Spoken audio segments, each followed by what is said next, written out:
I'm at business school. I'll tell you this story because it's my biggest regret. We sitting in first class, 8 o'clock, Michigan. I see the first plane hit the World Trade Center. I said, goddamn, this terrorist attack. My class turns and looks at me, and they're like, hey, Jake, what do you think happened? I said, it's a terrorist attack, man. And boom, the second plane hit. We literally watched TV for 4 hours in the same class. So that happened in the morning. Probably about 4 o'clock. I was back at the crib. My phone rang. It was Margaret. Margaret was like, hey, Jake, you know why I'm calling? I said, yeah. She said, I need you in Virginia Beach by 12 o'clock tomorrow. You're going to be the OIC of your old platoon. You'll be in Afghanistan in 9 days. So this dude on the West Coast, they had a real bad incident with some 4 FBI officers on range. A black FBI officer. Dude in his platoon told him, call him the N-word, told him go hang some targets, because that's N-word work. Like, I got my locker filled up with horse shit. They super glued my radio to country, but I grew up listening to country. They hung dolls from my locker from nooses and shit like that. But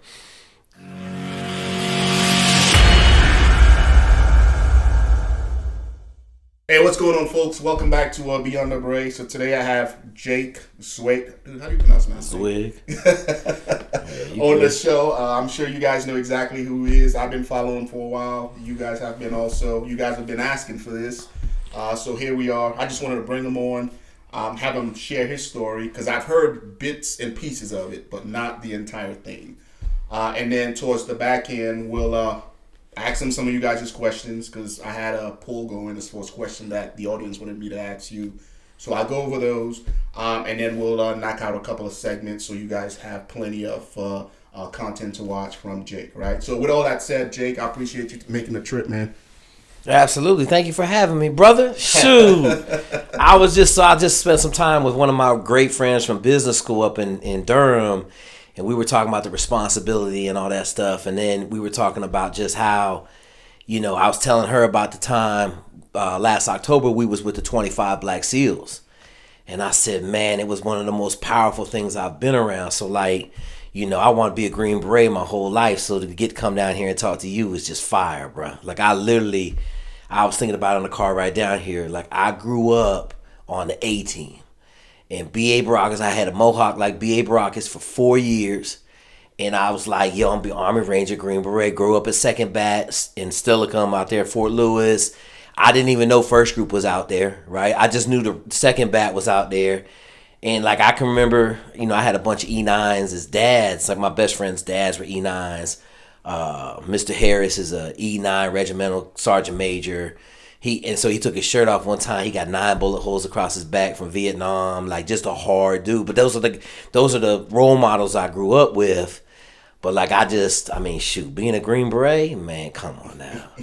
Like, I would have killed to went that direction, man, because you wouldn't be able to tell me nothing. Well, let's jump into it, man, and we can figure out exactly why you didn't go that route. So, how was upbringing for you? Where'd you grow up? And how did you find out about, I guess, the Navy SEALs, and how did you gravitate towards that? Yeah, so, I grew up in Stillicum, Washington. Started off in Puyallup, which is a little town in Washington State, right south, kind of between Tacoma, Seattle. I was living with my grandparents, so I was born in L.A. My dad was a professional bank robber, so he spent 19 out of 43 years in prison. So I didn't have much of a relationship with him. My mom dropped me off at my grandparents' house when I was 6. They changed my name. So my original on the birth certificate is Jomo Kenyatta Coleman. And my Jewish grandfather was like, we're not having that. So he changed it to Jake. And then my mom hadn't come back by the time I was 5 and I started kindergarten. So he didn't want no problems in town. So he gave me his last name also. And so I was 9 years old before I knew I had a different name. I tried to go to a wrestling tournament. My mom gave me a birth certificate. I said, who is this?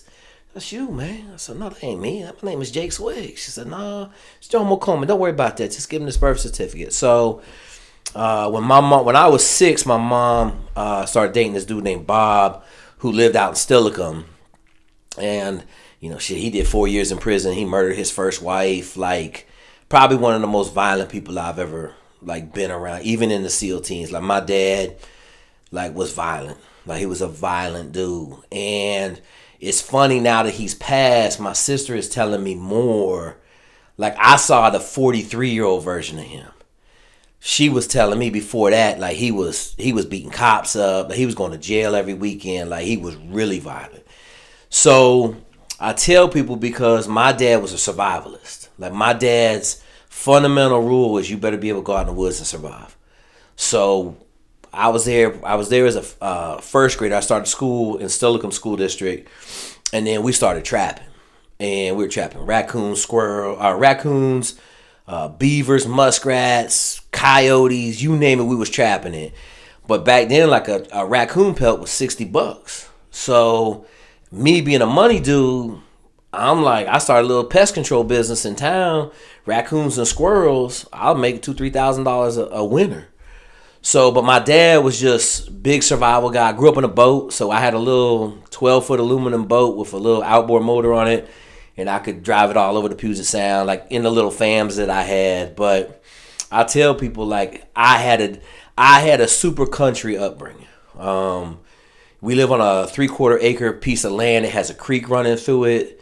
My dad, his favorite thing to say was go outside and play. You know, we grew up in Washington. I had a pair of rubber boots and a rain slicker. He ain't care if it was raining, you know. So I tell people, like in Washington, a couple things you learn. If you playing sports, you learn how to not fall down. Because as soon as you fall down, you wet. And so you try to stay out the grass. But, you know, I grew up in Washington, man. I didn't really play. We played sports all the time. You know, Mr. Harris, who I was telling you about earlier, it's crazy. They have a side yard that's probably 20 feet by 60. And when I was little, it was like a full football field. And there's 3 boys in the house. And so, you know, we would play 3 downs for a first down, and you had to score on the second set. But, like, we played football on the side of the house for hours.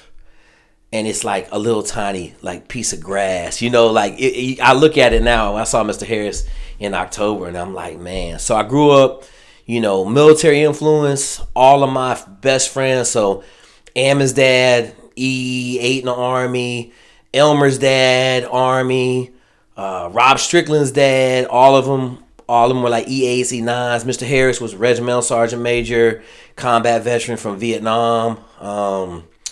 All them dudes was like my influence. Army was obviously Fort Lewis heavy. We had a bunch of West Point grads in town, but I didn't understand the difference between West Point and Naval Academy. I didn't understand really the differences in the Army and the Navy. I didn't understand any of that because my dad didn't have any military service, and my mom, you know, she didn't have any military service. So grew up, middle school, started playing sports a lot, right? Obviously, I'm a big sports kid. But in middle school, I'm a big science kid. So I couldn't read and write, so I gravitated towards math and science. So I won University of Washington Science Fair 3 years in a row, got a full scholarship to University of Washington in 8th grade. And that kind of propelled me to, like, do a lot of things that I probably wouldn't have been able to do. So my freshman year, my grandfather, who's super instrumental in my life just financially and, like, doing the right thing, you know, he's like, hey, man, you know, the service academies are free. And I didn't have a lot of resources. Like, me personally, I had resources. Like, shoot, at that point, I had probably $30,000, $40,000 in the bank, okay? I saved all my money. My dad got murdered when I was 8, so I got Social Security check. I saved all of that. Like, I just saved money. Had the trapping business. You know, middle school, I was running a candy business in school, making like $400 a day. So, like, between entrepreneurship and athletics, that's all I really did. So, I took that letter, and my grandfather was like, let's get you some letters of recommendation. So, I was like, all right, cool. Like, so we went. There was a 4-star admiral. What's my admiral's name? Russell. Admiral Russell lived on American Lake. Like, you ever done anything out there at Fort Lewis? No. So all of the, like, when they do their water jumps, they water jump into American Lake. So, like, it's right in front of his house. So we would go out there and swim in the summers. So I went over to his house. He wrote me this letter of recommendation. And it's crazy. Like, this is 1986. First paragraph. Fine black man. Next paragraph was all of my accolades, right? It was crazy. But it was a 4-star admiral on the top of that piece of paper. So I had that. And then I was dating Debbie Maxey, who was General Brown's foster daughter. And so I didn't know this, but Mr. Brown was a 2-star general medical doctor in charge of Madigan. So he wrote me a letter of recommendation. His letter of recommendation is awesome. And so I got these 2 letters of recommendation in 9th grade. I don't know what I'm doing. Grandfather said get 2 letters of recommendation. So I submit all this stuff to the Naval Academy in West Point. They had this thing called a pre-candidate, whatever, questionnaire form. So I went on my little Tandy computer, filled it out. I had like 5 pages of stuff I had done. Like I hadn't lost a wrestling match since 7th grade. Like I had a bunch of, won the science fair. I sent that in. I sent my scholarship letter to Washington in. So freshman year, turn all this stuff into the academies. Don't think nothing about it. Come like February, I get a handwritten photocopied letter off center from the Naval Academy saying you've been admitted to the class of 94. This is 1980. Like they working on the class of 92 at the time. So I thought it was somebody snowing me. So I just kind of put it in my little box of letters, left it over there. So then freshman year, I got my butt beat in wrestling. Like I went like 15-9. I got pinned by Nate Styles at Ording. I remember it. He had me in a cradle. I passed out. I woke up. Man, like I don't like to lose. Like matter of fact, like I tell people, like now at 52, I'm gonna find a way to win. Like I know the form. Like I'm gonna come in the back. I'm gonna figure it out. But in 9th grade, I had so much success. Well, I was a fat little out of shape kid, right? I was 4'11", wrestling 141, 129. I was fat. I was out of shape, And so that shit hit me like a ton of bricks, Jay. Like, and I just said, you know what? I'm done. Like, I'm not losing no more. I started running every day. And so a lot of people have been asking me lately, it took me 9 months to run 3 miles. And I started off running around my block. When I first ran around my block, I couldn't run all the way around the block. And then I got around the block 3 times. I said, okay, I'm going to make it a little bit bigger. And I ran down to my elementary school. And then I was running to elementary school and back. And then I couldn't make it back, And then every day I tried to do a little bit more. And 9 months later, I started running this 2.8 mile loop through my town. And that really became like the foundation, like athletically, mentally, tough-wise. Let me say this, because this is something that I think like a lot of people talk about. We talk about this grit and all this other stuff. I had a foundation in hard work at my house because we ain't had no money. And so there's a couple things. Like, so we had a 24-hour wood permit for Fort Lewis. And you could cut wood for 24 hours, and then you were allowed to move the wood for another 24 hours. When my dad got there, we got the permit every year. And it opened up, I want to say it opened up at like 12 o'clock midnight on Friday. At 11:50, we was driving through the woods all around South Fort Lewis to his area where he had already scouted all the down trees. And the chainsaw started running. And that chainsaw ran from probably 12 o'clock midnight until maybe like 2 in the afternoon. And then we chopped wood all the way through. And then as soon as 12 o'clock hit at night, we start making runs with the trailer. And we do 5 cords of wood about, right? In 24 hours. Like, and I can remember being little, like first, second grade, and getting tired and being like, Dad, I'm tired. Like, Pops, I'm tired. Go lay down in the truck. I lay down, wake up, chainsaw still running, wood still being split, get back out, go back to work, right? I'm tired. I'm hungry. Take the sausages out your pocket. I used to have sausages in my pocket all the time, like a little flannel shirt with sausages in the pocket. And I tell people, like, when you grow up in that environment, it's not like you can say, oh, I'm going to go home. Like, you're in the middle of the woods. Like, go lay down in the truck, come back to work. What are you going to do? There ain't nothing else to do, And so there was always chores on my list to do, Like, I got a 300-foot rock wall in front of my house. All he had to do was have the rocks delivered to the front yard. We have a big place where he parked the semi-truck. He had them delivered to the backyard, like in our driveway. I had to wheel them down there. You know, of course, a whole summer, that's all I did. I moved rocks for 4 hours a day. Wow. So he could set them in this wall. So, you know, this fundamental hard work, because we ain't had no money, you know. Because it sounds like you had two different extremes. You had, because I want to look at this from two separate angles, because you had your early upbringing, which you mentioned your dad was a bank robber, and then you also had the violent dad, and then you also had the same dad, you know, that was very strict and regimented and instill hard work in you. Oh, yeah. So when you look at your upbringing in the past, how much do you think it contributed to you being the man that you are today, eventually joining the military? And I think it's important because, you know, like our community, there is a lot of violence. There's a lot of adversity, right? Like majority of my SF brothers that I know, we come from poverty. Mm-hmm. So how much do you think that contributed to the man that you are? So I'm gonna say this. It's a dichotomy. I am who I am because of all of that, but my faults are also as big as my virtues, right? So I tell people, like, up until 2011, like, my first reaction was violence. Okay, my first, I'm going to violence right now. And 2011, I started going to Al-Anon meetings, and it really just took that rough edge off, okay? I upset a lot of people because I'm going to win. And so that winner in me, like Nick Saban says it best, man, you can't put average with great. Great and average don't go together. The great people going to get rid of the average people, and the average people going to try to get with the great people, right?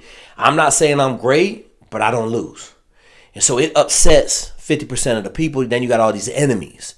When I started going to Al-Anon in 2011, I was able to control and kind of step back a little bit from a lot of the behavior that was causing me problems, i.e., like just winning in the face of adversity and then talking shit to people, right? Like, I tell the story, I was in corporate America. I literally was going to take over a company.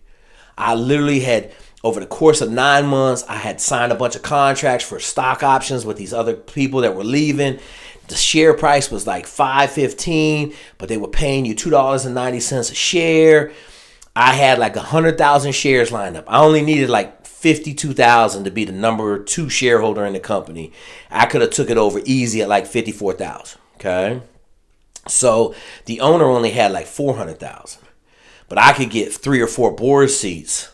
Like with the 100,000, I'll be fine. I could take control.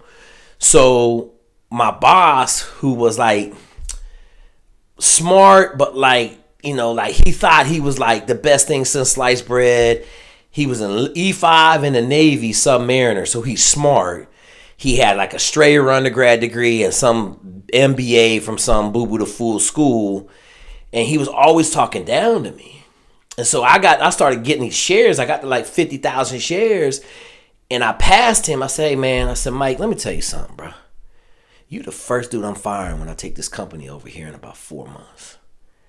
And I showed my cards, right? But it was me knowing that he couldn't stop me. And so literally 2 weeks later, one of my big blocks of shares, like 20,000 shares came up.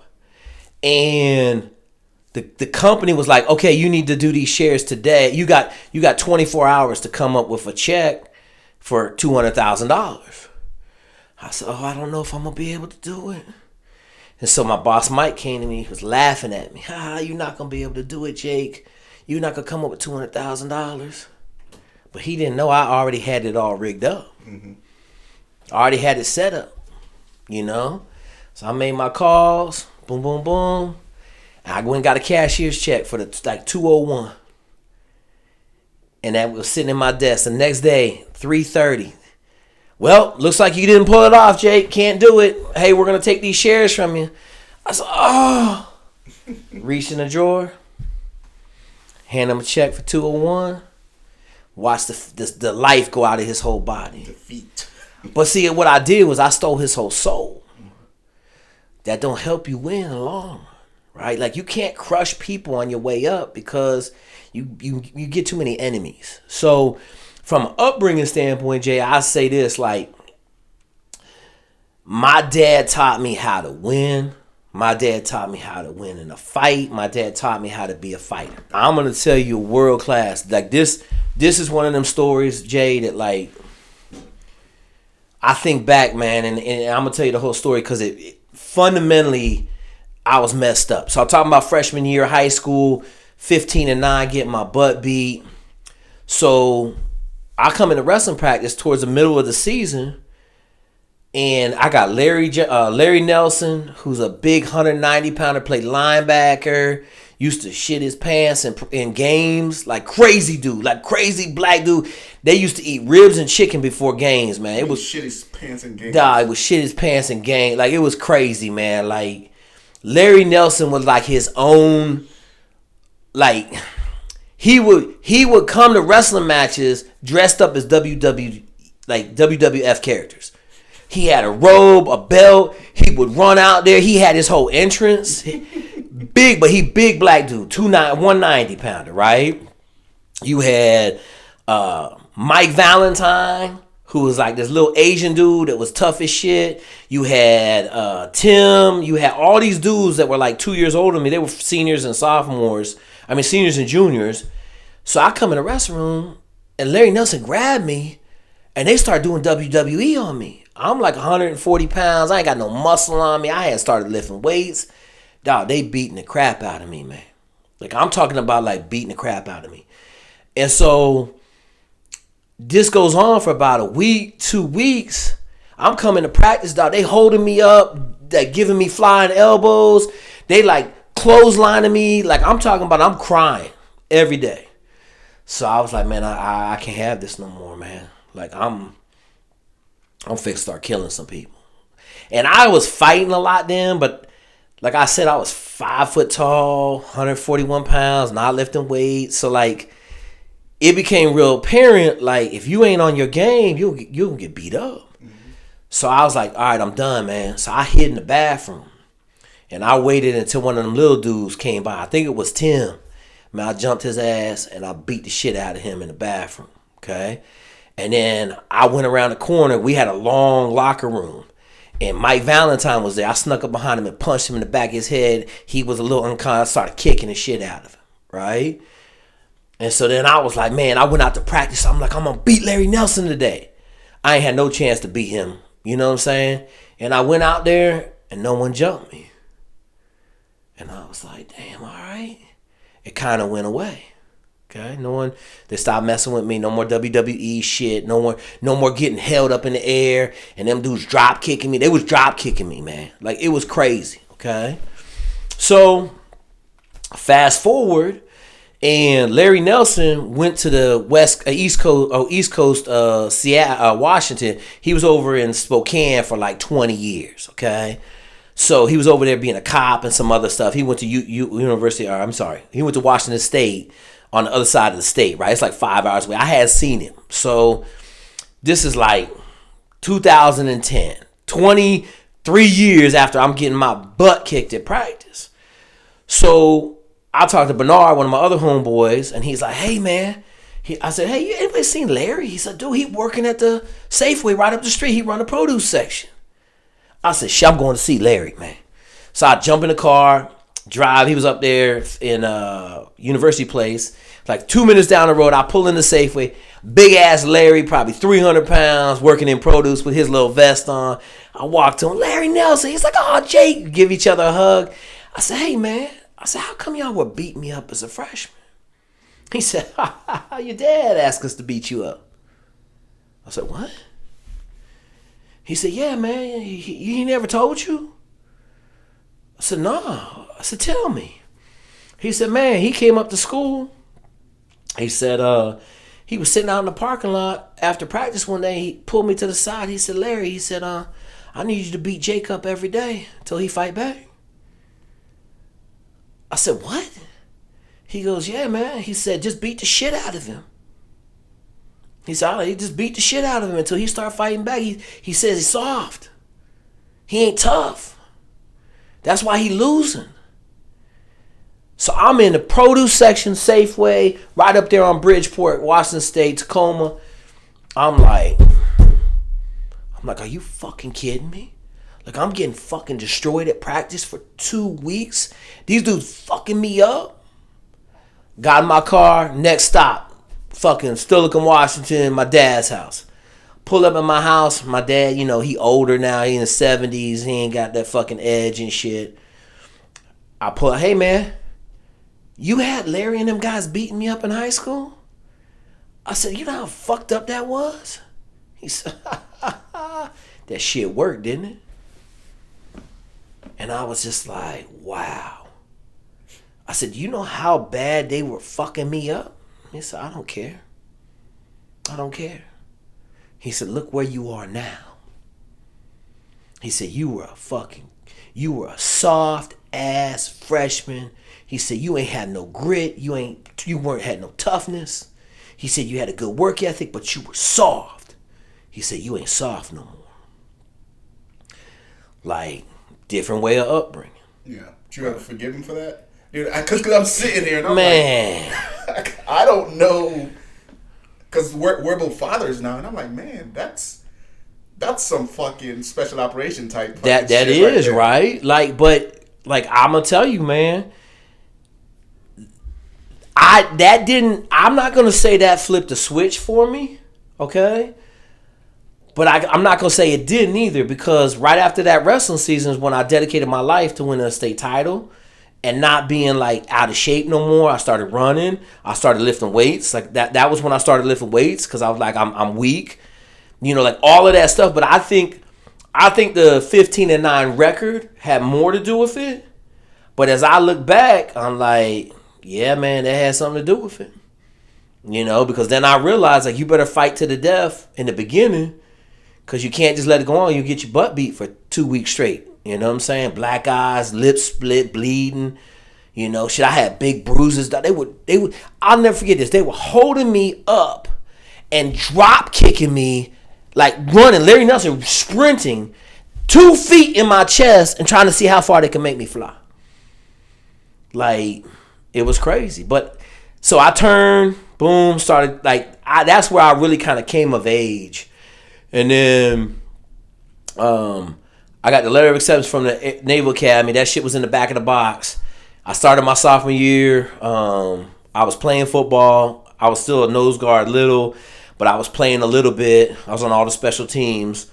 And then wrestling, I lost 5 matches. So my last regular season loss in high school came to Jeff Amick in the regular season. You know, crazy story. Like, I just think there's a lot of development that happens in athletics. You know, it was tied 2-2, 8 seconds left.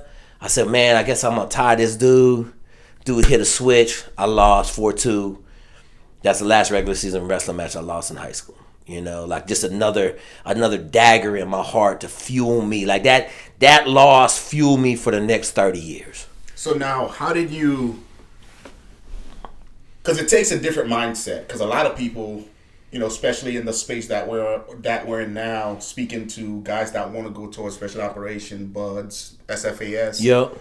When they fail, they get defeated as opposed to motivated. Like, How did you learn at such an early age that, hey, instead of letting this defeat me, I'm going to let it empower me to get better? So, I have been ultra competitive since I was a young kid. I got 3 kids. All 3 of my kids are ultra competitive, right? And I just think that, like, you either a winner or you're a loser. And so I don't think there was any, like, I mean, I'll take some bad L's, right? Like, I've taken some bad L's. Like, my last fight loss was in 7th grade. I got destroyed by 2 brothers. Okay, I was winning. I was beating the crap out of one brother. Last thing I remember was the canvas Nike entering my vision. I woke up. I got stitches up my eye. I was not, you know, like... 2 black eyes. My one eye was swelled, completely shut. Dad said, go to school. Dad, can't go to school like this. He said, oh, yeah, you're going to school, son. You're going to lose in life, but we're not going to school. Like, my dad imparted a lot of that wisdom on me, right? But I was never one to, like, I didn't win a state title. I was good enough my sophomore year to win a state title. I wasn't working hard enough in the wrestling room. The room I was in wasn't good enough to win a state title. I was good enough as a sophomore, junior, same thing. Senior year, I went with Greg Ford. I was Greg Ford the world. Timberline High School, losing 14 pounds of practice. Rolling the state tournament, I win 3 matches by one point. Win a state title, right? Like, I wasn't set up for success. I didn't understand how important the environment I was in, right? But when you talk about like just looking at them losses and defeats, like, I don't like to lose, Jay. Like, I'm gonna tell you right now, like losing to me is the worst thing in the world.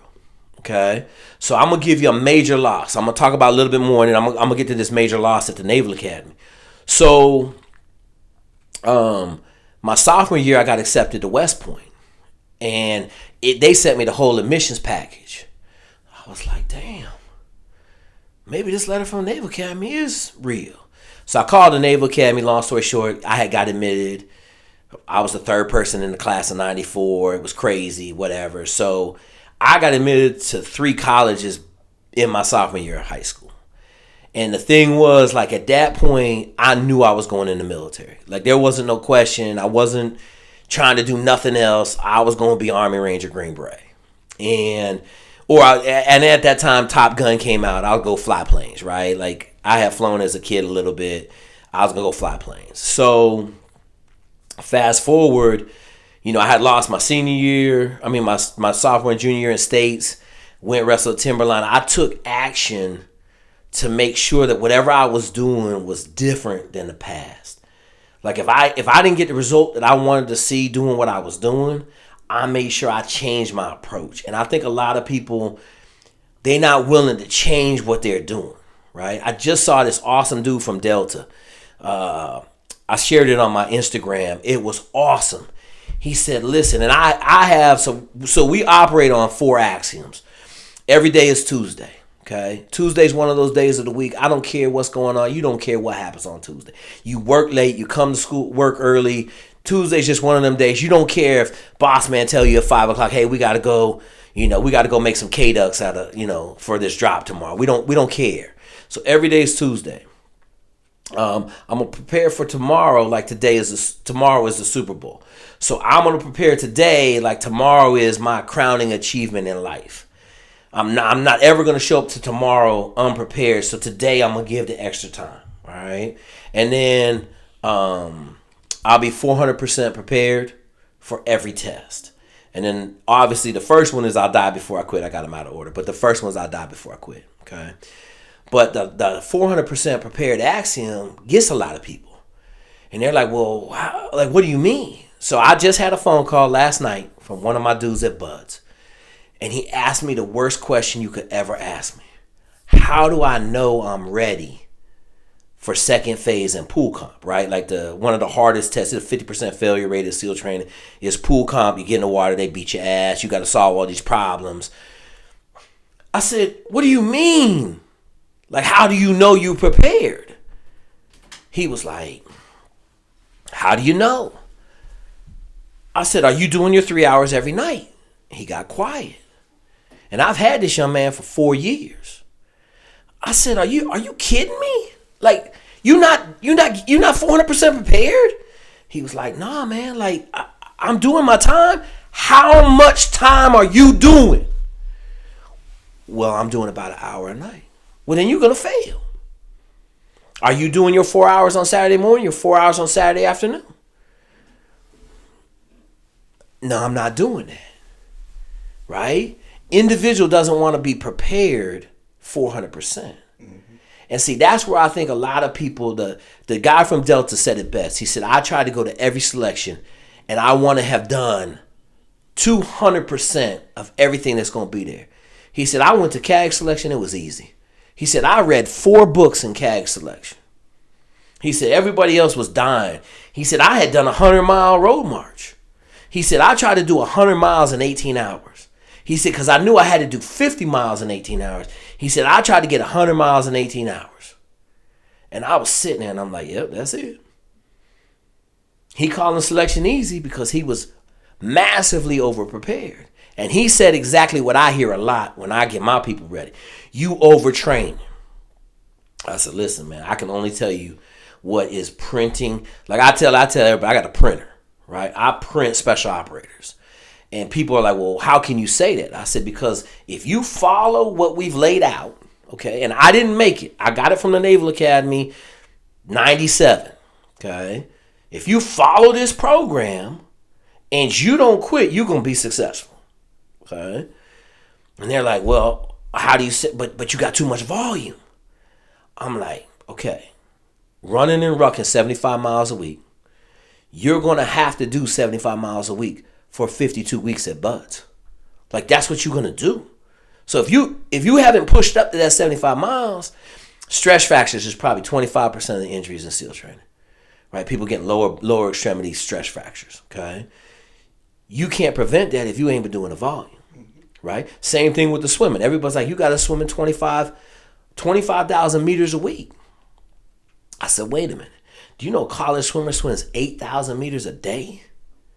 I don't have you doing no craziness. I just have you being prepared for SEAL training.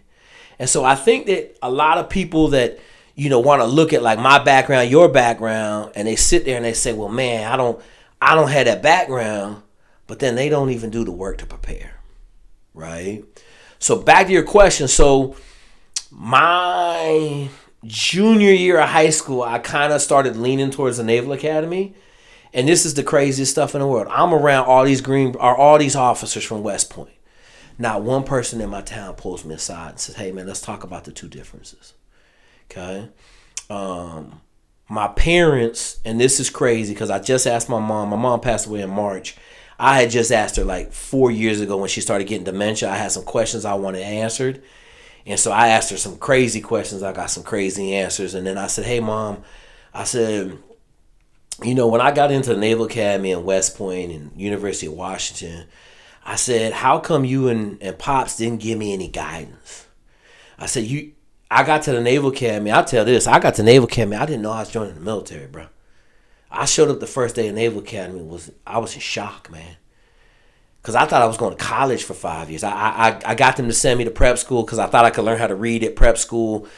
And so I showed up that first day and it was yelling at everybody. I said, what is going on, man? Like, you joined the Navy, bro. So, nah, I'm going to college, man. I'm going to get this college stuff done. They're like, nah, man, you joining the military. Dog, I sat in my bed for 3 hours trying to contemplate what I had done. And so I asked my mom, I said, Mom, how come you didn't give no guidance?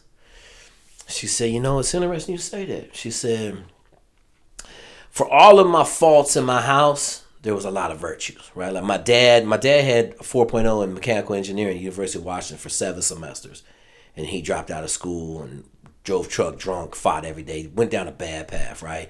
My mom was smart and kind of manipulative, right? So she said, man, listen, Jake, she said, I'm going to be honest with you. She said, your freshman year of high school, when you got the acceptance letter from the Naval Academy, me and your dad sat down and talked. And we said, listen, this kid got a scholarship to the University of Washington, 8th grade. Got admitted to the Naval Academy as a freshman in high school. Whatever he's doing is magic. We can't talk to him or give him any guidance on any of this stuff because he's already crushed life and like where he's going. And I wanted to be mad because I really think if I had went and visited West Point and Naval Academy, there ain't no question. I'd have went to West Point. Like, West Point is who I am. Like, just the virtues of, like, E1 drives the Army. The Navy gonna turn around and tell you E1 shine shoes. E1 clean staterooms. E1 feet. It's just a different kind of... The Navy is a caste system from Britain. The Army is like, hey, man, the E1s drive the Army. But hearing my mom tell me, Jay, like, you was already above us. You was already moving faster than we were moving. And I stepped back and I just said, damn, man. And it was one of the things like that's really propelled me to do what we doing, right? Be able to give guidance to somebody that's in our situation, right? Like in a household with no college degrees. In a household with some parents that are good, but they not great, right? Like I got to say this. Like I owe my dad everything, but I also can blame my dad for all of my faults, right? But like people, like I just got this question the other day, like why do you do so much to give back? And because I just look at myself, and another good one, this is another good one, man. So in the 84, Microsoft went public, right? I was buying CDs, CD ladders, right? CDs were paying 15%. My dad came to me and said, hey, man, why don't you buy a couple hundred shares of Microsoft? And I was like, man, I got more money than my dad. I had cussed my dad out at 11 because I didn't get no Christmas presents in the 3rd grade. And I said, I got more money than you. I don't want to hear no shit from you. Like, I'm rich. Okay, you spend all our money. We don't have no food. I got money in the bank. I'll buy food. Okay. But like you just think about it, guidance-wise, I bought 200-300 shares. I have $30,000 in the bank. The shares were $100. You know, they were $24 a piece, $2,400. I could have bought 300 shares. Each 100 shares worth $10 million right now. Oh, wow. But I didn't have no guidance, right? Like, you know, so you asking about losses, right? Like, how do you take a loss and turn it into a positive? I'm going to be honest with you. Like, I don't lose very well, bro. Yeah. Like, I don't lose very well. So the big one I'm going to tell you about. So when I was at the Naval Academy, the best way to put it is I'm really good at math and science. I didn't buy no books. I couldn't read. I got caught up in something. That's a whole nother story. I got caught up in reading. One of my professors caught me, sent me to learn how to read school. I learned how to read my sophomore year. But I didn't buy no books. I didn't do no homework. I just sat in front of class, took notes. Okay. So I was in a lot of trouble. Because like I told you, remember I told you, like, I ain't got no problem calling nobody out.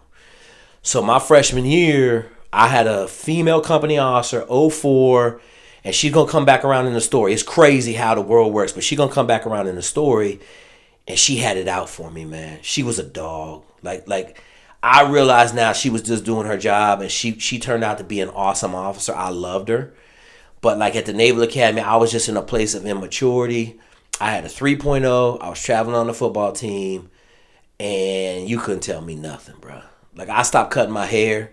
So I didn't cut my hair from the beginning of freshman year all the way through the end of my sophomore year. My hair was like 13 inches long. I could brush it forward. I had a big-ass curl in the front, you know. Like, I was just complete nonconformity.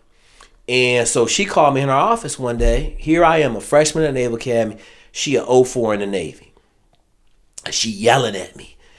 I'm gonna get you kicked out of here. I was getting fried. So at the Naval Academy, a fry is like demerits. I was getting fried every 3 days for duty section muster because they moved duty section muster to 4 p.m., which was in the middle of football practice, Jay. Right? Setting me up. So I was just like, you know what? I said, I don't have to sit here and listen to you yell at me. I said, so this is crazy. Like, I look back now, Jay, and this is part of them faults that I got from my dad, right? Coward and no person. Take shit from nobody. Don't let nobody talk down to you, right? I remember him telling me that stuff. I looked her right in the eye. I told her, hey, chick, you ain't got the power to kick me out of school, lady. I'm saying that I'm a freshman at the Naval Academy telling an 04. First of all, I call her chick. Then I'm like, you ain't got the power to kick me out, lady. I'm black. I got a 3.0, and I'm traveling on the football team. Go ahead. Do whatever you want. You can't get me. I'm bigger than you are. Dog, this lady started crying. Like I just stole her whole soul out of her body because she knew I was right. I got fried every day. I had 260 demerits, some shit like that, before the end of the first semester at the Naval Academy. You only allowed 225 to graduate. But my conduct officer was gravy. Dave Anderson, I owe you the world, bruh. And he was the conduct officer. He threw away. He gave me 50 demerits for the first semester. So I'm telling you all this to say, like, I got fried a couple more times for disrespect. I had some foreign national yelling at me about orange juice on spring break. And I told him, man, speak English. We in America. I got 90 days of restriction. So when it came time to go SEALs, right? So I wanted to fly, but I'm at the Naval Academy. First day of prep school, Jim Galladay got a Bronze Star for actions in Panama. I didn't even know the Navy had special operations. I had no idea. So found out he was a Navy SEAL. I said, you know what? First couple of years, I was going to go fly, be Navy SEAL, whatever. And then I saw the guys going SEALs, and I was just kind of like, come on, man, get the fuck out of here, right? Like, that dude's name, like, I had 2 guys in my company that went SEALs. One dude was a stud on the wrestling team, Jamie Cummings, and this other dude who was a bum, right? So then I was like, end of my sophomore year, like, I got serious. I was like, I'm gonna go be a Navy SEAL. So I kind of cleaned up my conduct. I still got in trouble my junior year, big time. But I cleaned up my conduct. I only got fried one more time. It was a big one, but disrespect again. And I didn't really do nothing. I just, because of my reputation, I got in trouble. Okay. Now, where do you think the entire like aspect of disrespect came from? Right? Was it one of those things that, hey, I'm from this neighborhood and I'm this badass dude. I have this reputation. I've seen, my dad not take shit, and I'm not going to take shit from anybody else. So where did you think the root of that came from? So I'm going to tell you right now exactly where it came from, man. I've always been one of them dudes that everybody thinks they can try, but I don't lose, right? Come back to not losing, right? Like, I get tried all the time. Cats lose, okay? But it came back to, at the Naval Academy, it is a caste system. It is no different than a slave working a field. I don't make a good slave. Okay? You're not going to talk down to me. You're not going to belittle me. You're not going to try to hold some stuff over my head, because I'm just not that person, right? So when you in upper class, like we had a couple upper class, you dumb. Hold up.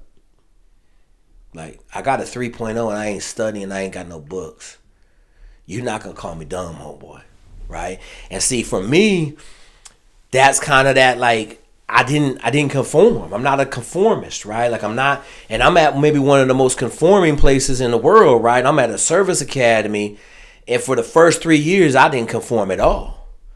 I tried to do everything I could. I didn't cut my hair for 2 years, right? Like, it was just, I just wasn't in a good place, but it all came back to, I showed up at a service academy completely unprepared. Yeah. You know what I'm saying? Like, I don't let none of my kids, I got 200 kids that I done put through both the service academies, a couple kids in the Air Force, right? We're going to know how to do uniform inspection. So we're going to go to the local VFW in a shirt and say, hey, man, I need somebody to help me with uniform inspections, right? Can you teach me how to march? And the old dudes in the VFW, they love that stuff, right?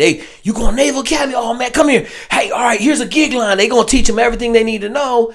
And then we're going to memorize all the stuff we need to know, the Reef Points. So Reef Points is this big book. West Point has the same thing.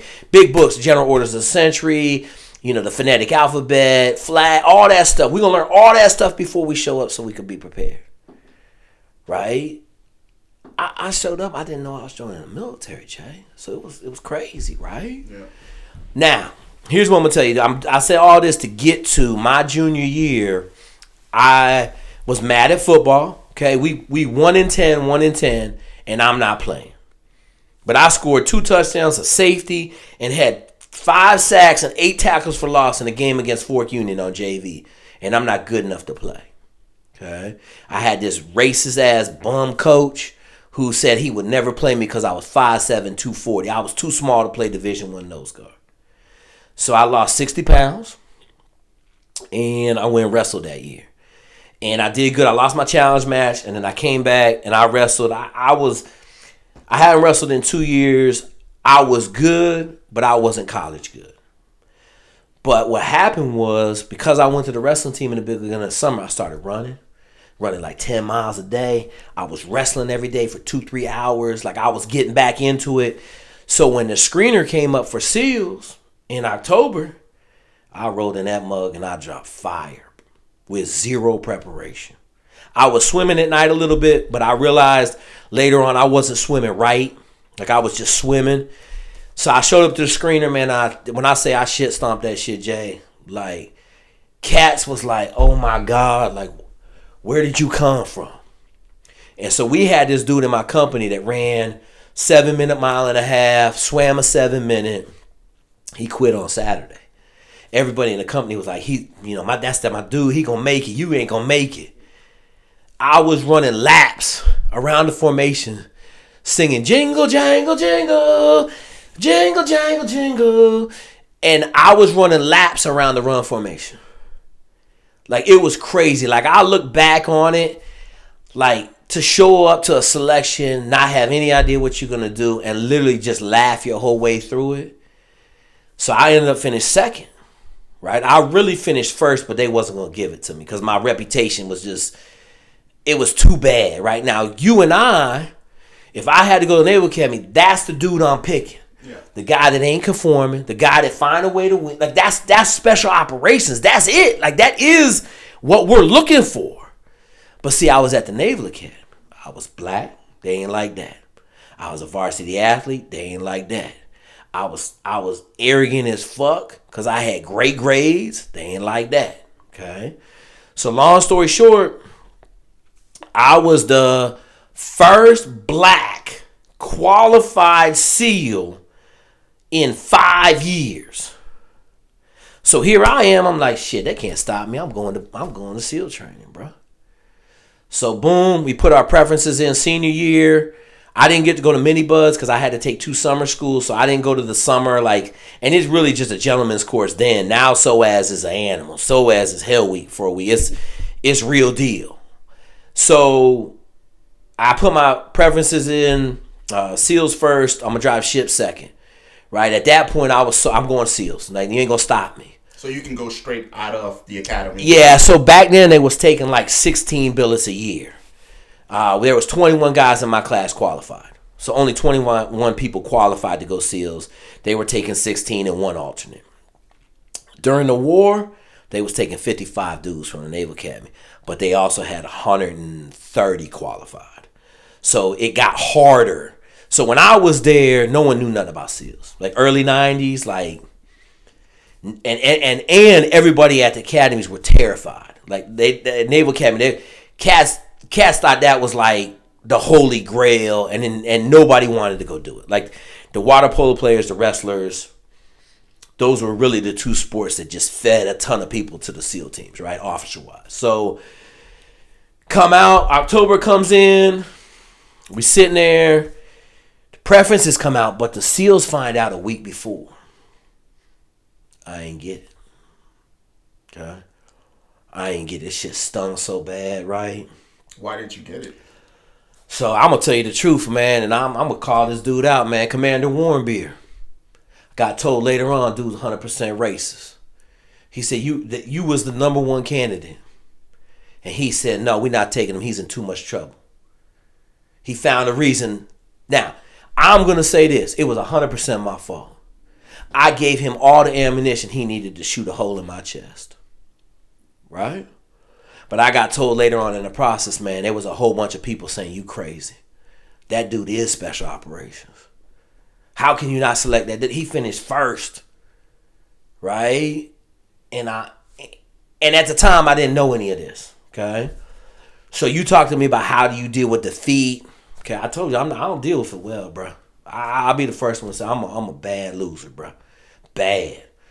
So I stopped eating. Okay? I stopped eating. Like, fuck this. Like, how did I get a billet, right? And then immediately I go from, you didn't get what you want? Okay, let's make a plan to get what you want. And I think this is, nowadays I think the young people need to hear this. Because sometimes you're going to be met with failure. Your corrective action plan may take you 2-3 years to fix the failure you had, right? Like, it's not some overnight success genie shit, right? Like, I didn't pull a genie out of my ass and get to SEAL training, right? And I'm going to tell you the story because I think it's important for young people to hear this. Even old people need to hear this. You met with failure 1994, October. I don't get a SEAL billet. I didn't get the SEAL training until October 1997. Okay? It took me 3 years to overcome a loss. Okay?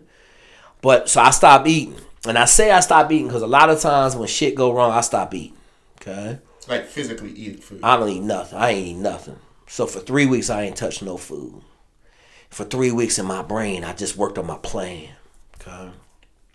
And I think back to it now, it's one of the things that I do well. Like, I can set up a plan now. And so I was sitting there, man, 3 weeks went by, I had my plan. Okay, I'm going to pick the worst ship in the Navy. I'm going to give up my 30 days of leave after school. I'm going to go immediately to ship driver school. I'm going to finish top of my class at ship driver school. I'm going to get to my ship. I'm going to get my swope in. So in back then, if you didn't make the first lateral transfer board, so there's a lateral transfer board in June. If you didn't make the first lateral transfer board, the ship driver community would give you orders to your next ship, and you would get picked up for SEALs, but you got to go do those 2-year orders. So you would show up to SEAL training a full 4 years after you graduated. A lot of them dudes didn't make it. So I had Tom Story in my class. Tom Story was EIWA all wrestler. He was a bad dude from Pennsylvania. And I watched him not be able to make it through the O course because his shoulders were bad. He dislocated. And I was like, yo, this is one of the toughest dudes I knew. But he was 4 years out of college. So I made this plan. And, I went straight, special operations on the plan. There were some things I had to do that, I had to go special operations. I had to find a way to win. So, and I'm going to tell this story because I think it highlights when I say you don't get no instant gratification. You do what you're supposed to do. You work the plan, but you may not know the plan's working for 18 months, right?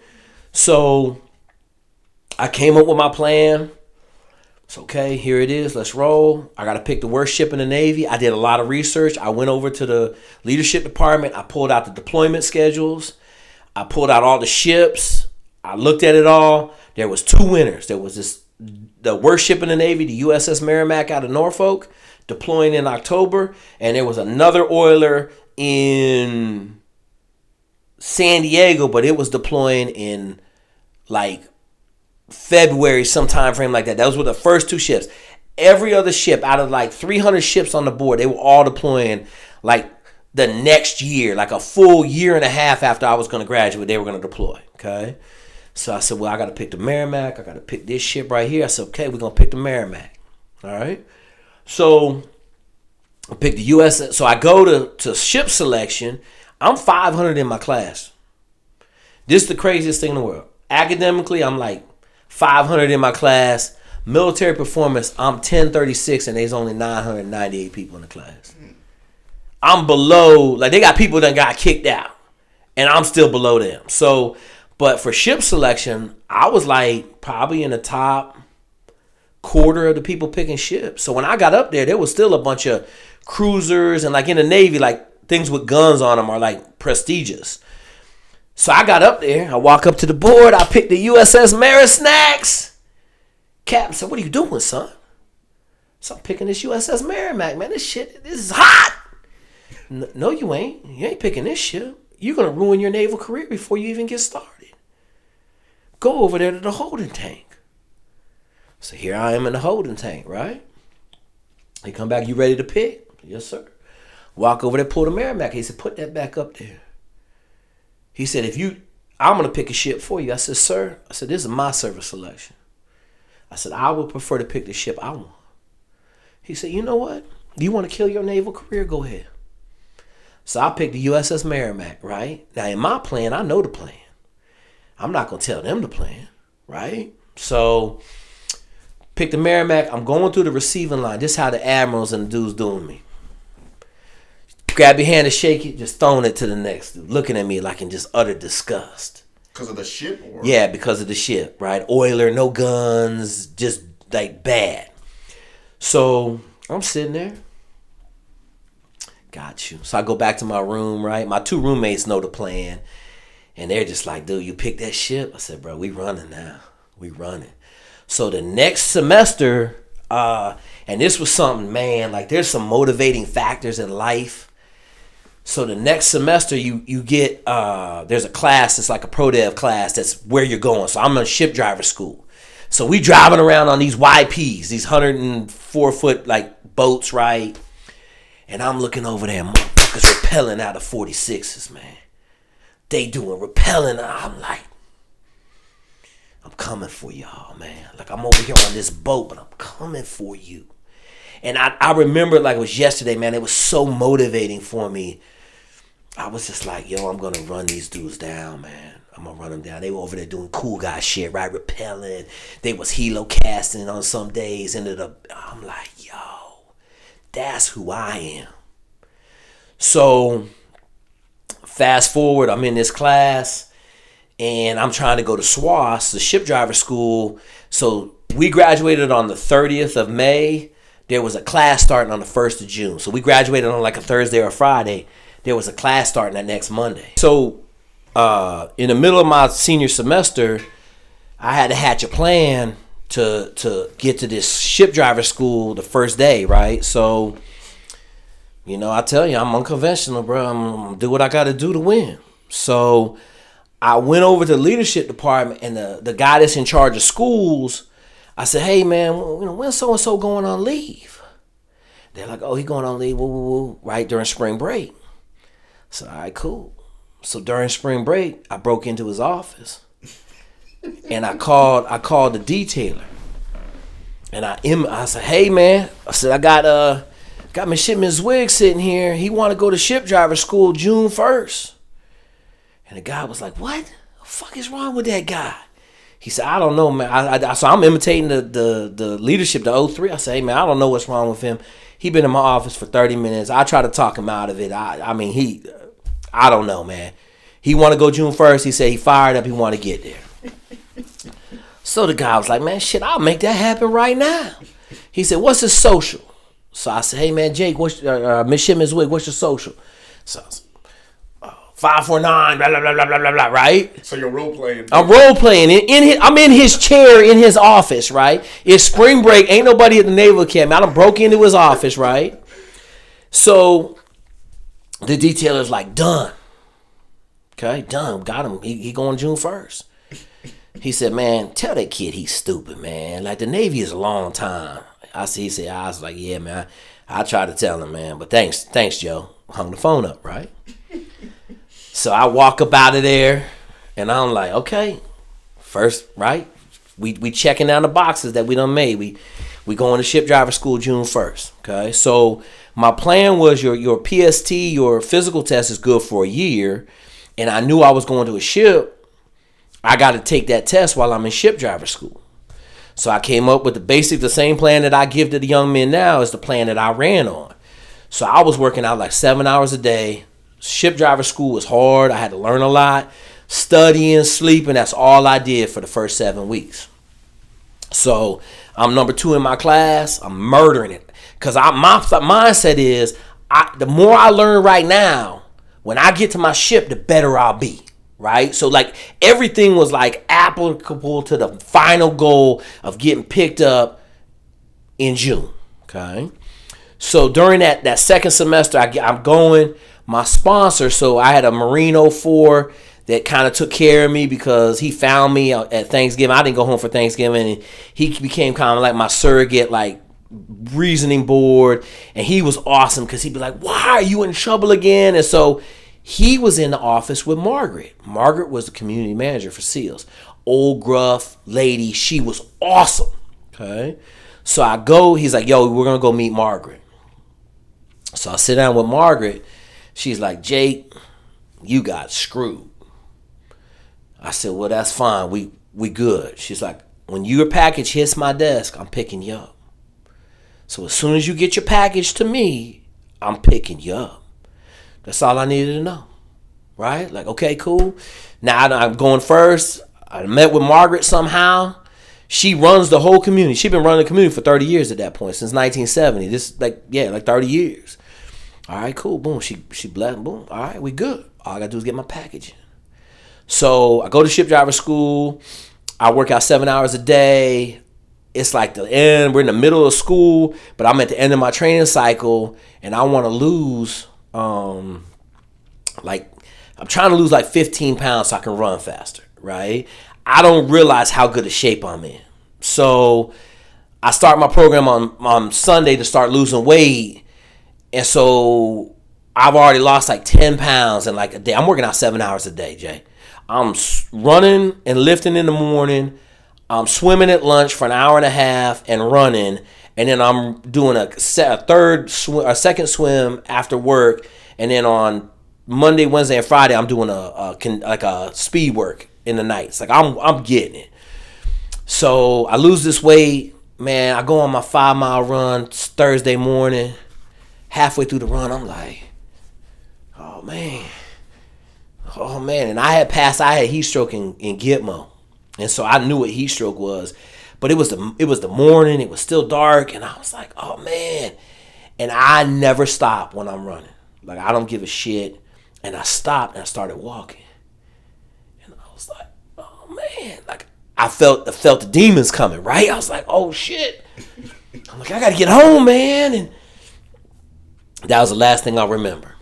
Right? So I ran like another quarter mile. I passed out. I hit this fucking mailbox. It split my head open.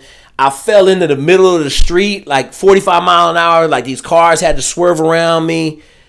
I had a convulsion, so I'm on the ground, flipping around. Man, I wake up, I'm in the hospital like 5 hours later. I'm like, oh my God.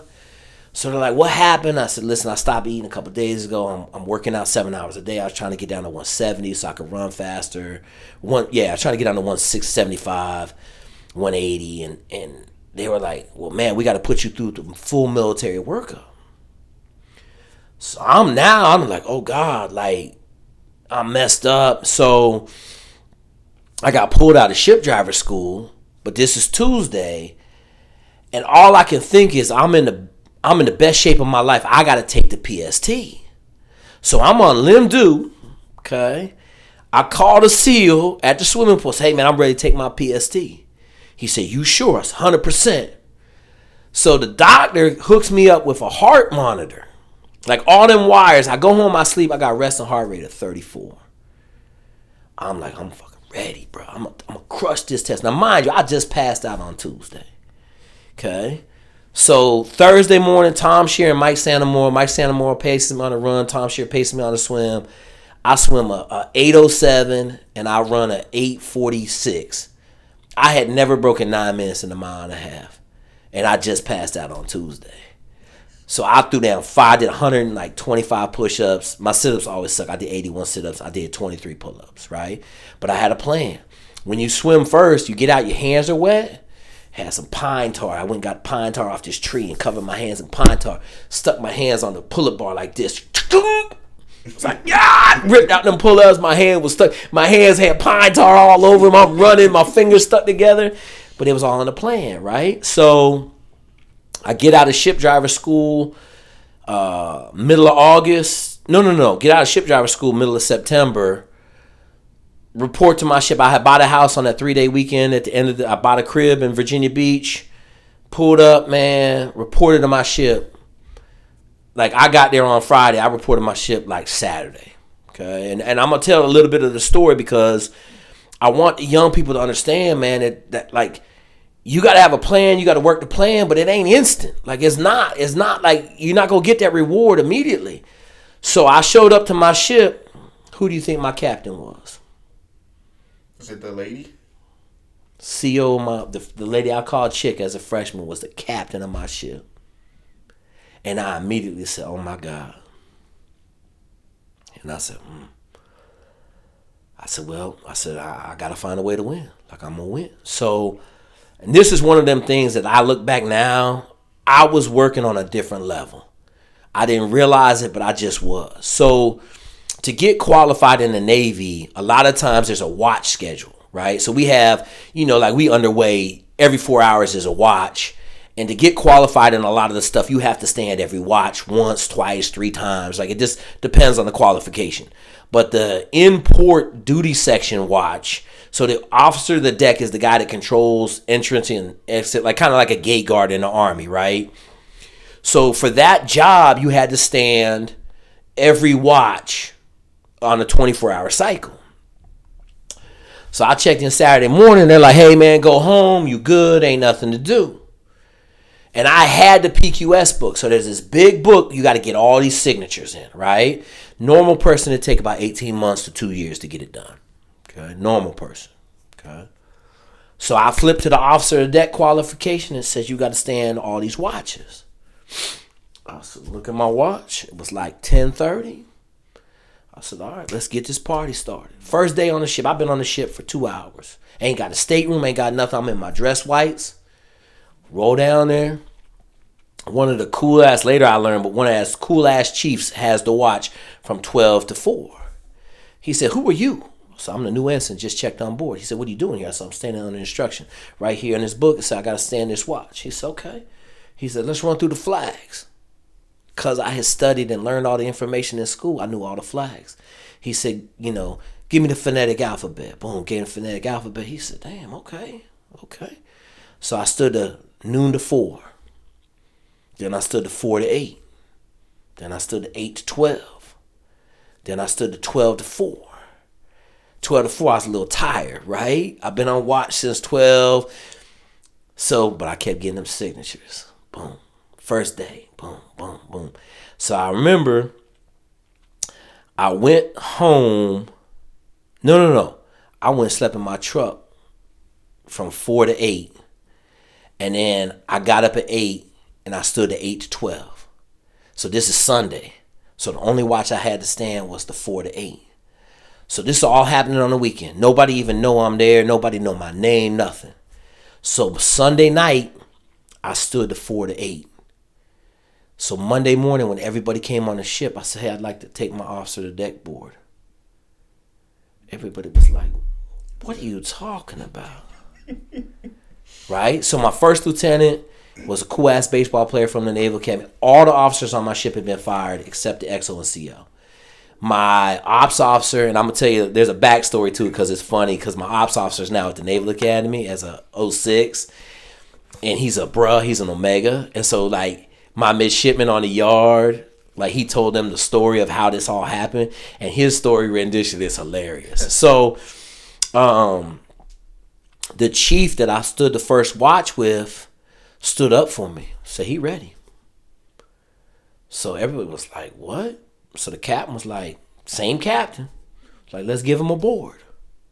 So the first lieutenant and a couple officers gave me a board. I ain't missed a question.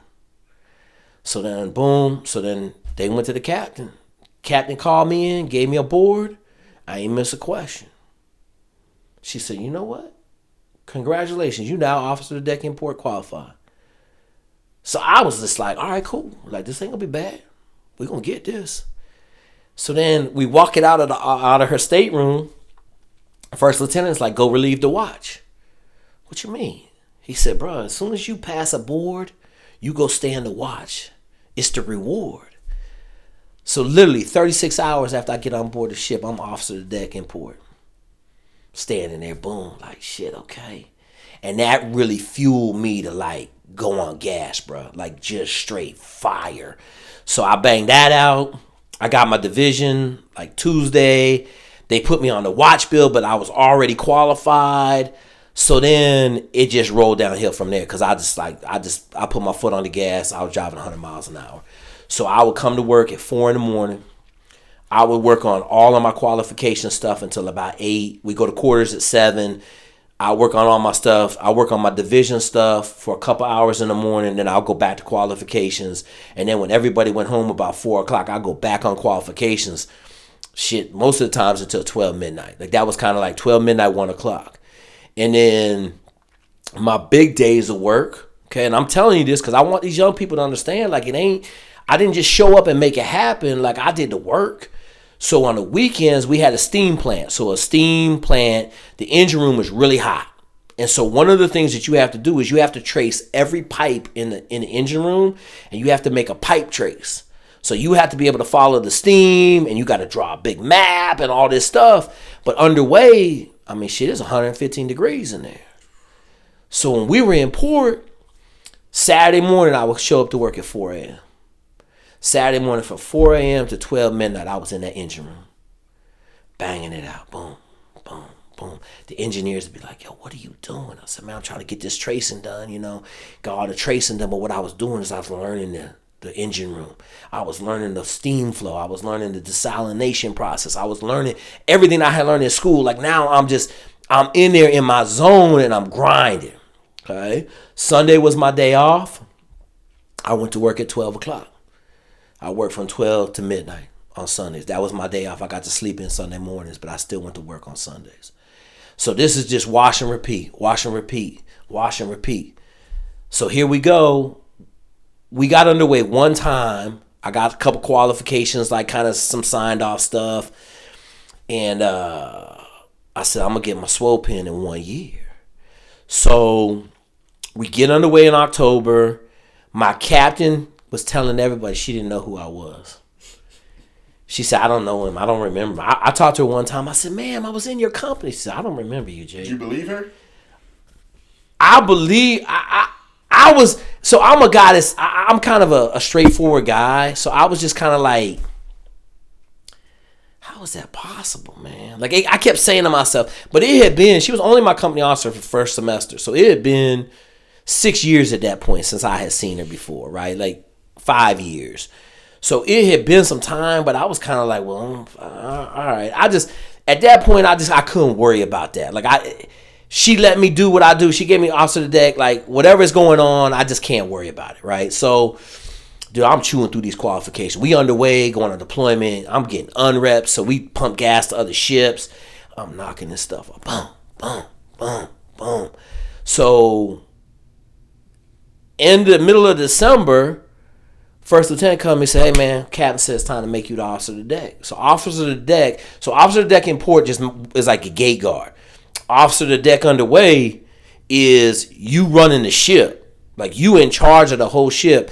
So I had already got my conning officer qual, which is like you're the guy giving the orders to the helmsman and to the engineman, and you work for the officer of the deck. So here we are. I've been on the boat 3 months. And now I'm getting ready to get this officer of the deck qualification. But it's a really big qualification. And so she's like, boom, I take the board. I don't miss a question. Kill it. Because I've been studying. Like I'm in the books. Like I got a goal. But the goal is dependent on me doing this. So boom, get it done. Get officer of deck qual. So now I'm officer of the deck. Now like the next qual is the SWO pin, which is what I need, but I had to get some stuff done. So it was February 21st, I was done with the whole book. So in a 4-month time span, I did the same, something that takes somebody 18 months or 2 years to do, I did in 4 months. Ain't take a day off, I work Christmas, I work every day, okay? So we get underway, and we over in the Mediterranean, like just pumping gas. I mean, there was no guns on the ship. Like the biggest gun we had was a 50 cal. We had a Sea Whiz. It got ripped off in the ocean, ripped it off the front of the ship. The Navy ain't replaced it. You know what I'm saying? Like it was the worst ship in the Navy. So February 21st, I got everything signed off, man. Fast forward, got officer deck qualified. Then my captain or my first lieutenant was just like, we can't give you a SWO pin, bro. You're not getting your SWO pin. So I just kind of kept doing a great job, kept volunteering for stuff. And my captain was like, hey, I want Jake to be the officer of deck in and out of port, which is a big deal. I had 2 guys that had been on the ship a year and a half longer than me that I had already passed. And so boom, boom, boom. So I'm coming up on the June board. I got my whole package ready, but I need the SWO pin and I need my commanding officer's letter of recommendation. And so it was like May, man, and I went to the first lieutenant and I said, hey, man, listen, here's the deal. I got to get my SWO pin or I'm not going to be able to put in for this board. He started laughing. He said, I knew you were working for something, man. And he's a cool-ass baseball player. So he said, man, listen, let me work on the captain. We'll get this board done in the next couple of weeks. So then I had my SWO board and I murdered that too, like bunch of stuff we didn't even do, like Pelican formation, like all this, like big, like gunship, missile launch procedure. I knew all that stuff. Murdered the board, got my SWO pin. The next day I went to the captain and said, hey man, I want to go Navy SEALs. She's like, they're not going to pick you up. I said, well, ma'am, I'd like to just try, knowing that I had Margaret, my ace in the hole. So she's like, sure, I'll sign it. Signed it. Package went in. June, I ain't find out. I think I found out like that following October, like a couple months later. But by then, like I got CDO in port qualified. So like, this is a funny story. So my captain, right, my history. So it was August, and the first lieutenant comes, hey man, we're gonna make you CDO in port. I said, I'm only a 01. He said, listen, man, Captain said make you CDO import. She trusts you. She respects you. She gonna make you CDO. So CDO import, you're the captain of the ship. So the captain's off the ship. She at home. Anything happened, you are the captain. Like, you running the ship. So it's a big responsibility. So I was the captain. I got CDO import, basically like 10 months, 11 months on the ship. And this is crazy because like 3 or 4 months later, we got a new first lieutenant. The first lieutenant that I like left. We got this Boo Boo the Fool first lieutenant. And we got a new supply officer, and they was Boo Boo the Fool. They were both senior lieutenants who were CDO qualified. The captain called me in the stateroom. She said, listen, Jake. She said, I don't like either one of these people. They lying all the time. They bad people. She said, I'm going to put them in your watch section. I said, what? She said, yeah, they going to work for you. A CDO import, they're going to stand under instruction. I'm never going to qualify them on this ship. I can't trust them. So, okay. So I had 2 03s, senior 03s working for me. And it was crazy because I was a junior officer and they would report to my stateroom. And she told me, she said, don't do anything. Make them do everything. She said, but check on them because they lie a lot. And so it was like I got all this responsibility. October, I got picked up. And then, so in the SWO community, like if you get picked up for something, they're going to put you at the bottom of the list. I was the number 1 ranked officer for the first 2 evaluation cycles. And then they ranked me 16. Because you got picked up for the SEALs. Yeah, they hate the SEALs. Yeah. So long story short, like we talking about October of 94 and now we in October of 96. We talking about 2 years to not achieve my goal, just get the opportunity to go to SEALs training, right? And so then I went and wrestled on the All-Navy wrestling team that spring, which was awesome. And then I came back to my ship and we had a new captain and he hated me. Like, he was on a vendetta, like whatever. So he tried to do some secret squirrel stuff and destroy me so I couldn't go SEALs. I went up to Margaret. Margaret sent a 3-star admiral to the ship, blew dude up. So I was on my way to Buzz in October, right? So it took me, that was the October the next year. That was October 97. It took me 3 years and a lot of work, which I just talked about, right? And so you asked me, how do I deal with defeat? Like, I don't, like, essentially overcome. Right? I'm overcoming, man. Yeah. So what was the significance behind choosing that ship? Is it because it allowed you to get everything you needed, or? Yeah. So, how can I say this? I'm gonna go in a reverse order, okay? So a cruiser, like a DDG, has about 5 different major weapon systems. It got a 5-inch 54 caliber gun. It got Tomahawk cruise missiles. It got Sea Sparrows. It got AM9s, which are anti-air missiles. Like, each one of those requires a whole different qualification. The USS Merrimack had a Sea Whiz, which is the gun that shoots down stuff. It was broke, okay, and a 50 cal. So no weapon systems, all right? The culture on a DDG is uptight, like just really, really like I'm gonna say high achievers, like really tight culture, right? Like really tight. Like they not giving nobody a SWO pin in a year. They not doing that. Like they can't fathom that. But the big thing is you're not gonna be able to do all the exercises you need because you got to go launch an AM9 missile. I'm on the Merrimack. I just got to talk about launching a missile because we ain't got no missiles to launch. Okay, so the qualification wise on one of the shooters, whole different level, right? Same thing on amphibs. So like the ships that have the Marines on them, you got to do whale dock operations, you got to do air operations, you got to do special operations. Like you got to do all these things, and they not on the schedule to do. Unless it's, you got to get through 2 years to be able to hit all the wickets to get qualified. So that's why it's like, man. So I picked the Merrimack, and it was the worst ship in the Navy. Every officer on there had been fired. So I'm going to go on this ship, and now it's easy for me to shine. I'm competing against the lowest of the low. Gotcha. Right? So similar to the Army where in the Army as an officer and able to go, in order to be able to go to like a Special Forces selection, you got to do like PL time. You got to be an XO. You got to be a company commander. You got to do Triple C. So it's but in the Navy, it's a matter of checking off certain certifications. Yep. To be qualified to go. Yep. Like you got to get qualified as a ship driver, a SWO, which is a surface warfare officer. You got to get that qualification before you can transfer to another community. Okay. And that qualification is completely different on the USS Merrimack than it is on like one of the real boys. So you were just working your plan. Yeah, just working the plan, bro. Yes. Yeah. And you know, I tell people like everybody's like, oh, you got lucky, like this, that, or the other. And I'm like, well, you show me where the luck was. Yeah. Cause I'm gonna show you, 20 hours a day. I'm working from to midnight and getting up at 4. Yeah. I'm sleeping 4 hours a day, 6 days a week. Like I did the math, working like 125 hours a week. So like it's hard for like people. Oh, you got lucky. So Augustus Bennett was my ops officer. He's the bruh, and he been telling all the midshipmen. He was like, man, Jake was a bully. And so I told the midshipmen, I said, ask him what they mean. He said, man, that dude was bullying his way through qualifications.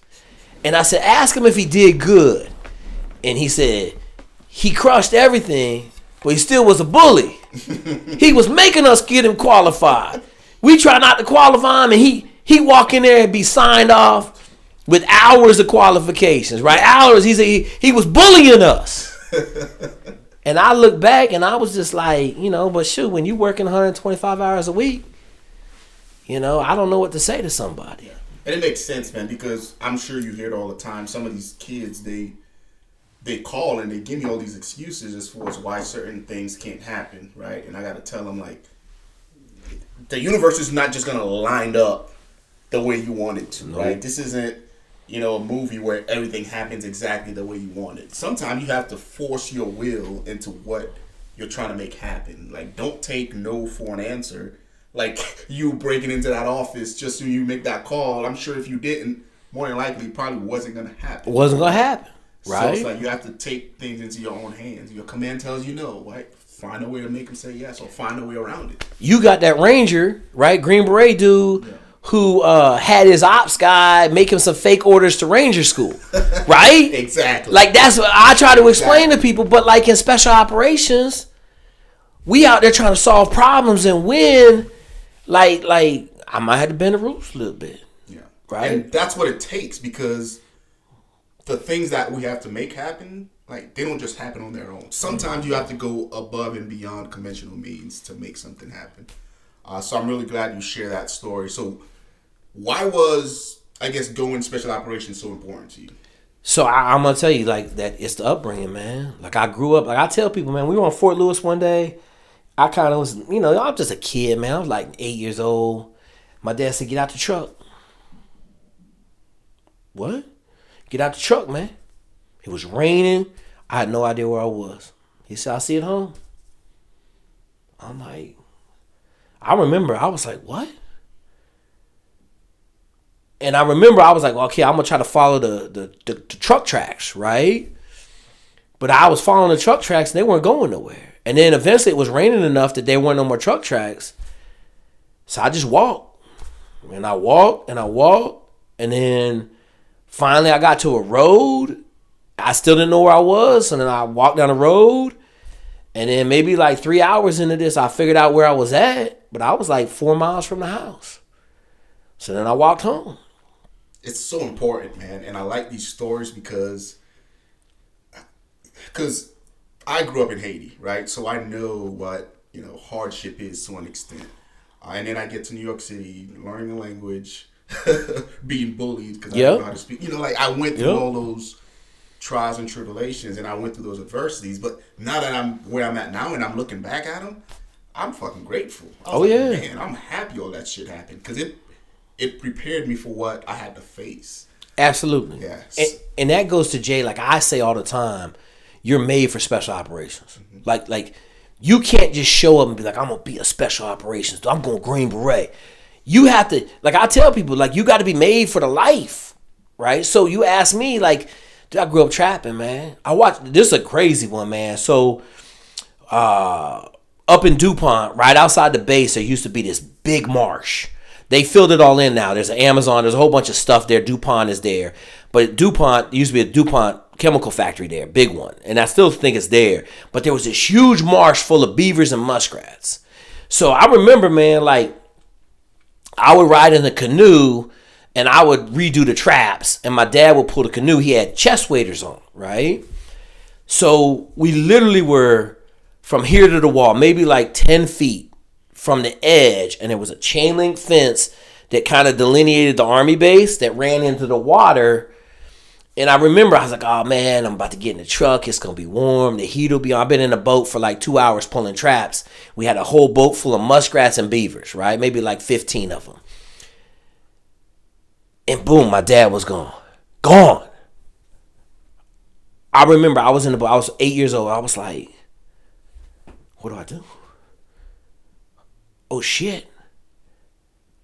And I was like, he's gone. And I remember I was like, oh my God. And it was probably 30 seconds.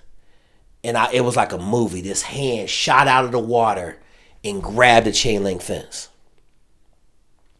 And then his other hand shot out of the water and grabbed the chain link fence.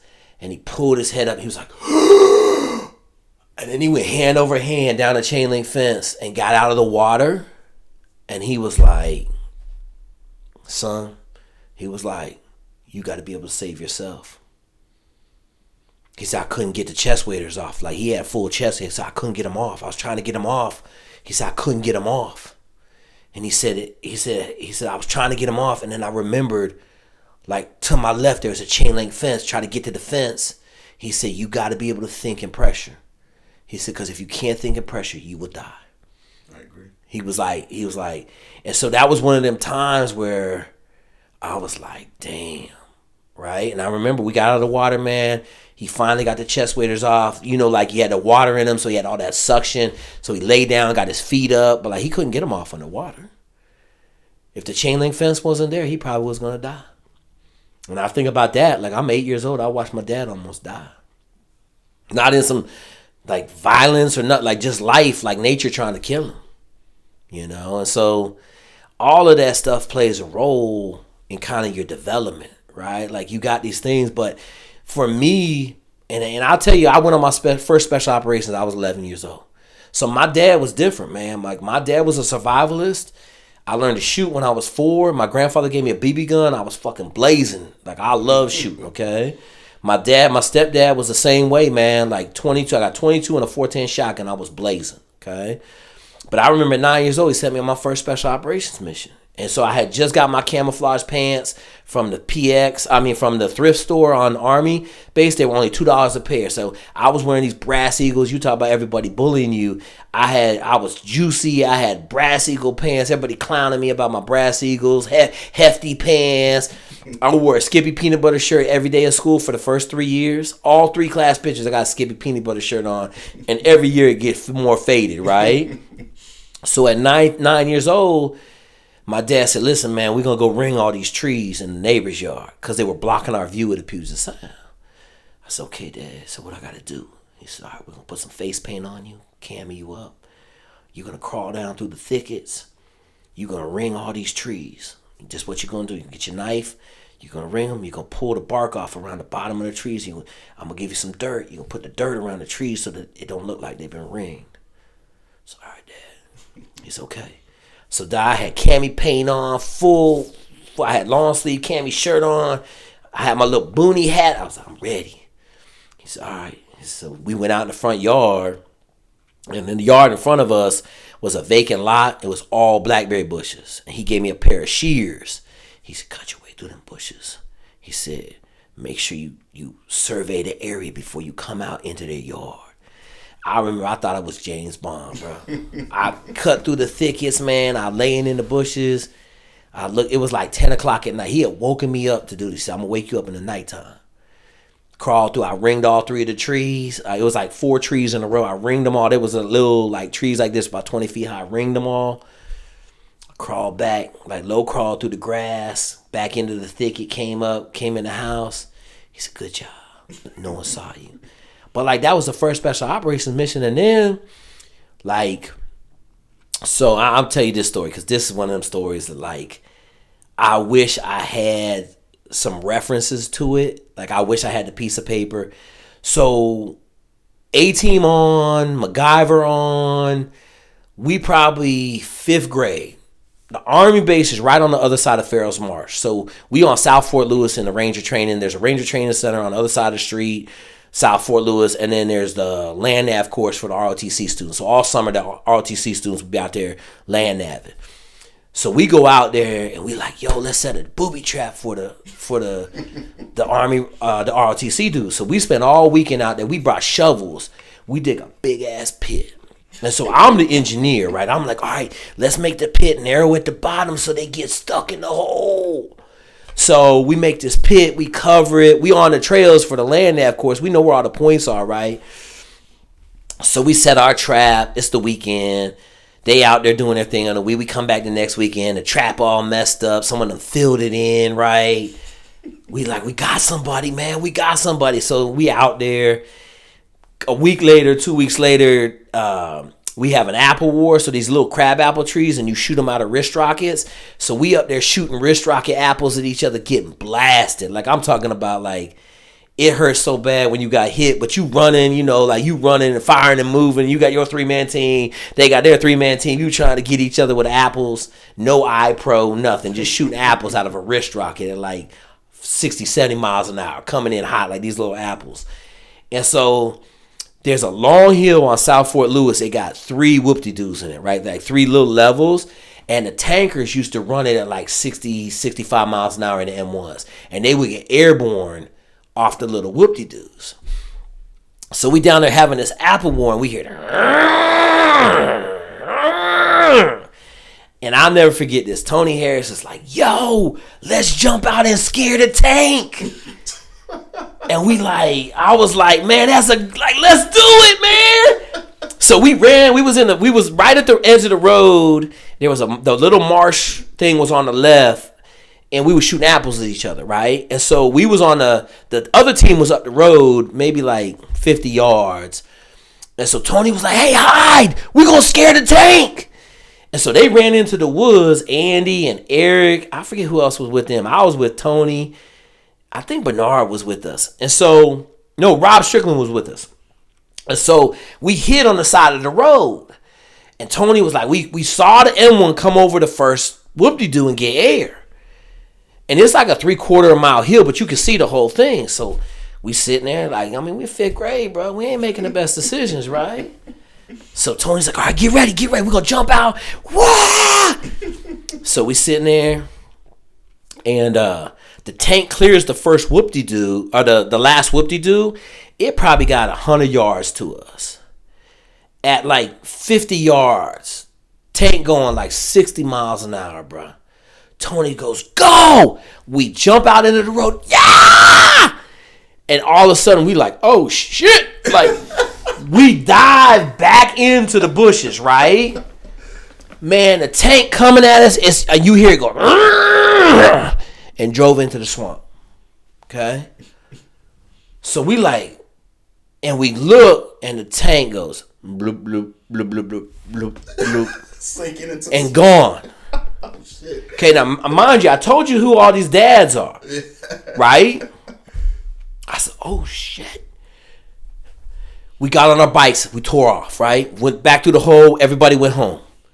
We ain't go back on the base for like 2-3 weeks, right? Because that literally was like 50% of our playground was South Fort Lewis. Mm-hmm. And so we ain't go back. So then maybe like 3 weeks later, we heard the 60s chirping.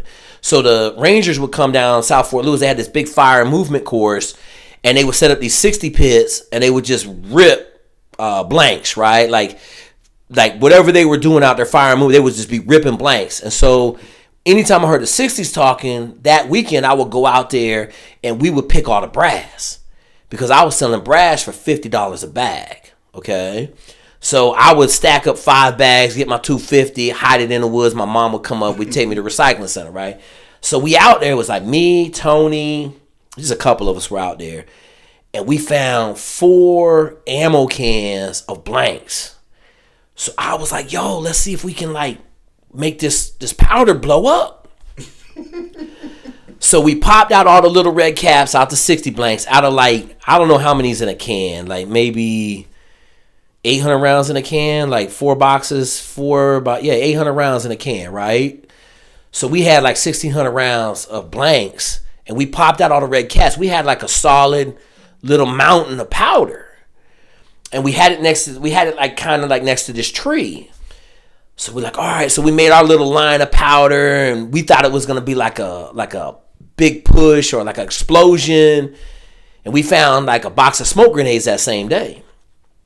So I'm like, all right, man. Like, so I lit it, and we all ran, and we watched it for like 20 yards away. But all it did was kind of burn, right? It just kind of smoldered. There wasn't no explosion. So we was just kind of like, man, what? And I knew better. Like, I was a Boy Scout. I knew I should have went and like put the fire out.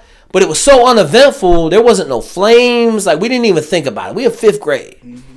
So we leave. Okay. Well, that week there was a forest fire. Burned down like 75 acres. Oh, shit. Okay. So once again, you know, we in 5th grade. We not applying a ton of thought to this. So I take all my brass. We leave. I got a case of smoke grenades, bro. So I'm like, well, I'm gonna work these smoke grenades. I'm gonna dump all this powder into this bucket, and I'm gonna make a big smoke grenade out of it. So this is like maybe a week after this forest fire going down. I throw a sparkler into the bucket. I think it's just gonna be smoke. But I got like 8 smoke grenades, the powder in this bucket, all chopped up. In like 25 seconds, the whole bucket go up. And I'm talking about like 8 smoke grenades worth of smoke in like 20 seconds. Jesus. My whole house is gone. I got this shit in my backyard. My whole house gone. There's a cloud like a quarter mile going across my town. I grabbed that bucket. I fucking threw that shit in the trash. I hosed it out, threw it in the trash. I went in my house. I said, we got to get out of here, man. Got on my bike. I rode off, right? I came back that afternoon. This is all in the summertime, okay? So I come back later that afternoon. No one say nothing to me. No one, show up at my crib or nothing. I'm like, all right, cool. That was like, let's just say Monday for happenstance, right? We in August now. We getting ready to go back to school. We in 5th grade. We going into 5th grade. And at 5:30 when my dad got home, we sat down for dinner every night. So at 5:30 to 6, I'm sitting at the table, whether I'm eating or not. Really was my dad's way of like monitoring how I was doing. Okay. So it was like Tuesday, Wednesday. I sit down, the phone rings. And so the phone was like over there on the wall, kind of opposite of where I sat. My dad was like, hey, get the phone. So I picked the phone up. It was Mr. Harris.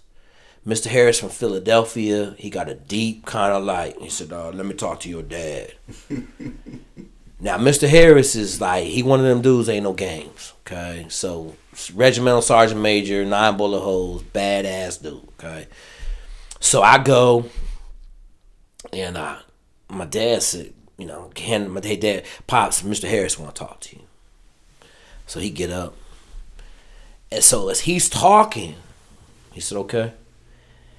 My dad, white, looked like Willie Nelson. Hair down to his chest, big-ass white dude. His face turns red like the flag, okay? I know something bad's about to happen, right? If this dude turned red, you gonna have a problem. So he hangs the phone up. He said, see, y'all been fucking around on the military base. I said, what? He said, y'all been fucking around on the military base, fucking up soldiers. I said, he said, come on. So we got in the truck. And I drive up to Mr. Harris's house. And Mr. Harris living on Pierce Street. It's about a quarter mile from our house, straight up a hill. And we turn the corner on Pierce, and everybody's cars lined up. Rob Strickland's car is there, his dad's car there, Elmer's car, like Andy Richardson's dad's there, Ammon Williams' dad there. And I remember we were the last group to show up. They was all in line. Like all of my kids, all of my best friends was lined up in this garage. Mr. Harris had one of them old school army garages. where he had all his workbench. He had a TV in there. It was like his little cave, right? And I remember we walked in, and he had, so they, in the Harris household, they got licks with a Vietnam web belt. And it had 3 pieces of electrical tape around it. And Mr. Harris was, and I just remember, I was like, oh my God, we're going to die, man. And they rolled the garage door down. And Mr. Harris had a warning order from Fort Lewis. And it said, warning order. He read it. He was like, warning order. Little Rascals, South Fort Lewis. He said, trapped ROTC student in hole for 24 hours. Ran M1 Abrams tank off of the road into the swamp. Had to go to full rehaul. I said, oh shit. Believed but not connected to forest fire. I said, oh God. Like, and then it was like the last one was another one believed to have something to do with large cloud of red smoke from smoke grenades in Southern Steilacoom. Man, I was sitting there. I was like, oh God, man, we got beat so bad, man. Like, but like people ask me, like, and I tell them, I was like, look, man, that's how I grew up. Right? So like when it came time, like I tell people, like, one of the things that hurt me in the SEAL teams, I grew up in the life. So like guys in my platoon would always say, like, man, where did you learn to walk in the woods? Because at night, right, like we weren't running our night vision then. But you knew, like, if you walking and you see that big black line, you knew they had limbs coming off the tree. Mm-hmm. So you walk around it, right? And I'm number 2 in the patrol. Like, I got a point man, and then it was me, then a radio man, 60 gunner, right? So, but like, I learned land nav at 6 years old. I didn't have a compass. I didn't know compass. I look at a map. I knew exactly where we were. So all of that stuff, like, they would be mad. Right? They're like, how you know how to do this, right? I'm like, look, man, I grew up in this lifestyle. Like, my dad was a special operations dude without being a special operations dude. And so I learned all these skill sets, right? I learned how to set booby traps from trapping, right? I learned how to catch squirrels with snares. I learned how to, stealth. I learned camouflage. I learned concealment. Like, I learned how to build. We used to build high sites in elementary school because the elementary school backed up to the Army base. Man, we built high sites every day at recess. If we weren't playing sports, we built high sites, right? Like that's what we did. And because everybody was in the military, like, I grew up in a life. Like, I tell people, like, when I got to SEALs, I didn't learn that much, right? Like, CQB, I learned a lot, okay? You learned skills, but it wasn't like woodsmanship, leadership, movement. Like, all that stuff was easy. Like, fire and movement, I'm like, shit, we doing this with apples and slingshots. Mm-hmm. Get ready. All right, we're going to shoot. You run. All right, let's flank them. Hey, sneak around the backside, see if you can get behind them. Like, we was doing all that stuff as kids. Yeah, so it essentially prep you for what you're about to face. Yeah, and then I tell everybody, man, like, I wrestled. Yeah. So, like, the physical part of it, like, come on, man. Like, SEAL, I showed up to SEAL training. We haven't talked about that, but I showed up to SEAL training 100% out of shape. Yeah. I hadn't worked out. Like, I had ran like 5 miles in the previous 4 months. Wow. But then I got punched in the face. I was running every night because I was bad out of shape. And I got lucky. I got there in October. I had October, November, December. We didn't class up until January. So we'll jump right into that. So you finally get over there. It took you 2 years. To finally get to SEALs training. How was that? How was BUDS for you? What were some of your challenges, and how did you overcome them? So, BUDS was a different animal now. Okay, so I tell people, if I had went straight out of the academy, I would have crushed it. Right? I still crushed BUDS relatively, but I had some hurdles. If I had just trained, like, I think back now, I should have went home for a month and a half before I went to BUDS. I would have ran my loop. I'd have ran to DuPont and back 12 miles. I'd have swam every day in the community college pool. I would have did what I needed to do to go to BUDS successfully, right? But I came off the ship. I tried to train in Virginia Beach. It was cold. It was miserable. I was swimming in a little short pool at Bally's. None of it was working. I said, screw it. Let's go to Buzz, right? The biggest challenge I tell people when I got to Buzz, man, I ran a 38:50 4 mile. Passing is a 32-minute 4 mile. And I got heat stroke. So something about San Diego and the sun, like you'll get heat stroke quick. So I got heat stroke at the end of the run, and I had to run into the ocean, man. I was in the ocean for like 35 minutes. The instructors were yelling at me, but I knew if I came out that water before my body cooled down, I would pass out. If you pass out, you done, right? Like you get heat stroke, it's bad, man. So when I got the Buds, and a lot of this is gonna be like, you know, shit, we black people. Like I was the 13th black officer to show up at SEAL training. This is 97. There hadn't been a black officer to graduate from SEAL training since 89. So there had been 13 before me. There was actually a black officer there with me from Washington State, played football, and he got kicked out while I was there. He didn't make it out of first phase. And so, like, it was real. And I tell people, you know, like, once again, I am who I am. Okay? We broke the instructors in first phase. Okay? So I was fifth in command when we started. Tom Story was there. There was these two other lieutenants, and then there was a JG in front of me, an 02. And then there was me. I was an 02, but he was 94. I was 95. And so them four dudes, they were out of there in the first 2 weeks. So I became the OIC. Then when I became the OIC, I had Clint Bruce with me, Tom Rhino, Ryan Angle, John Gruen, all these Naval Academy studs, right? John Choate was in the class, water polo player. I had some animals in my class. And so then we just turned 217 into an animal. And like for me, like you're not going to break me physically. So I'm in every goon squad. So the goon squad is the group of guys that's the slow runners. You fail an event. Like you're going to go in the goon squad, they're going to beat you extra. But I was also the OIC, so I went to goon squad whether I failed or not.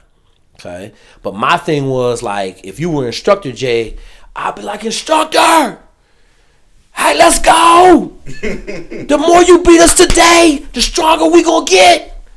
So let's go. This all you got.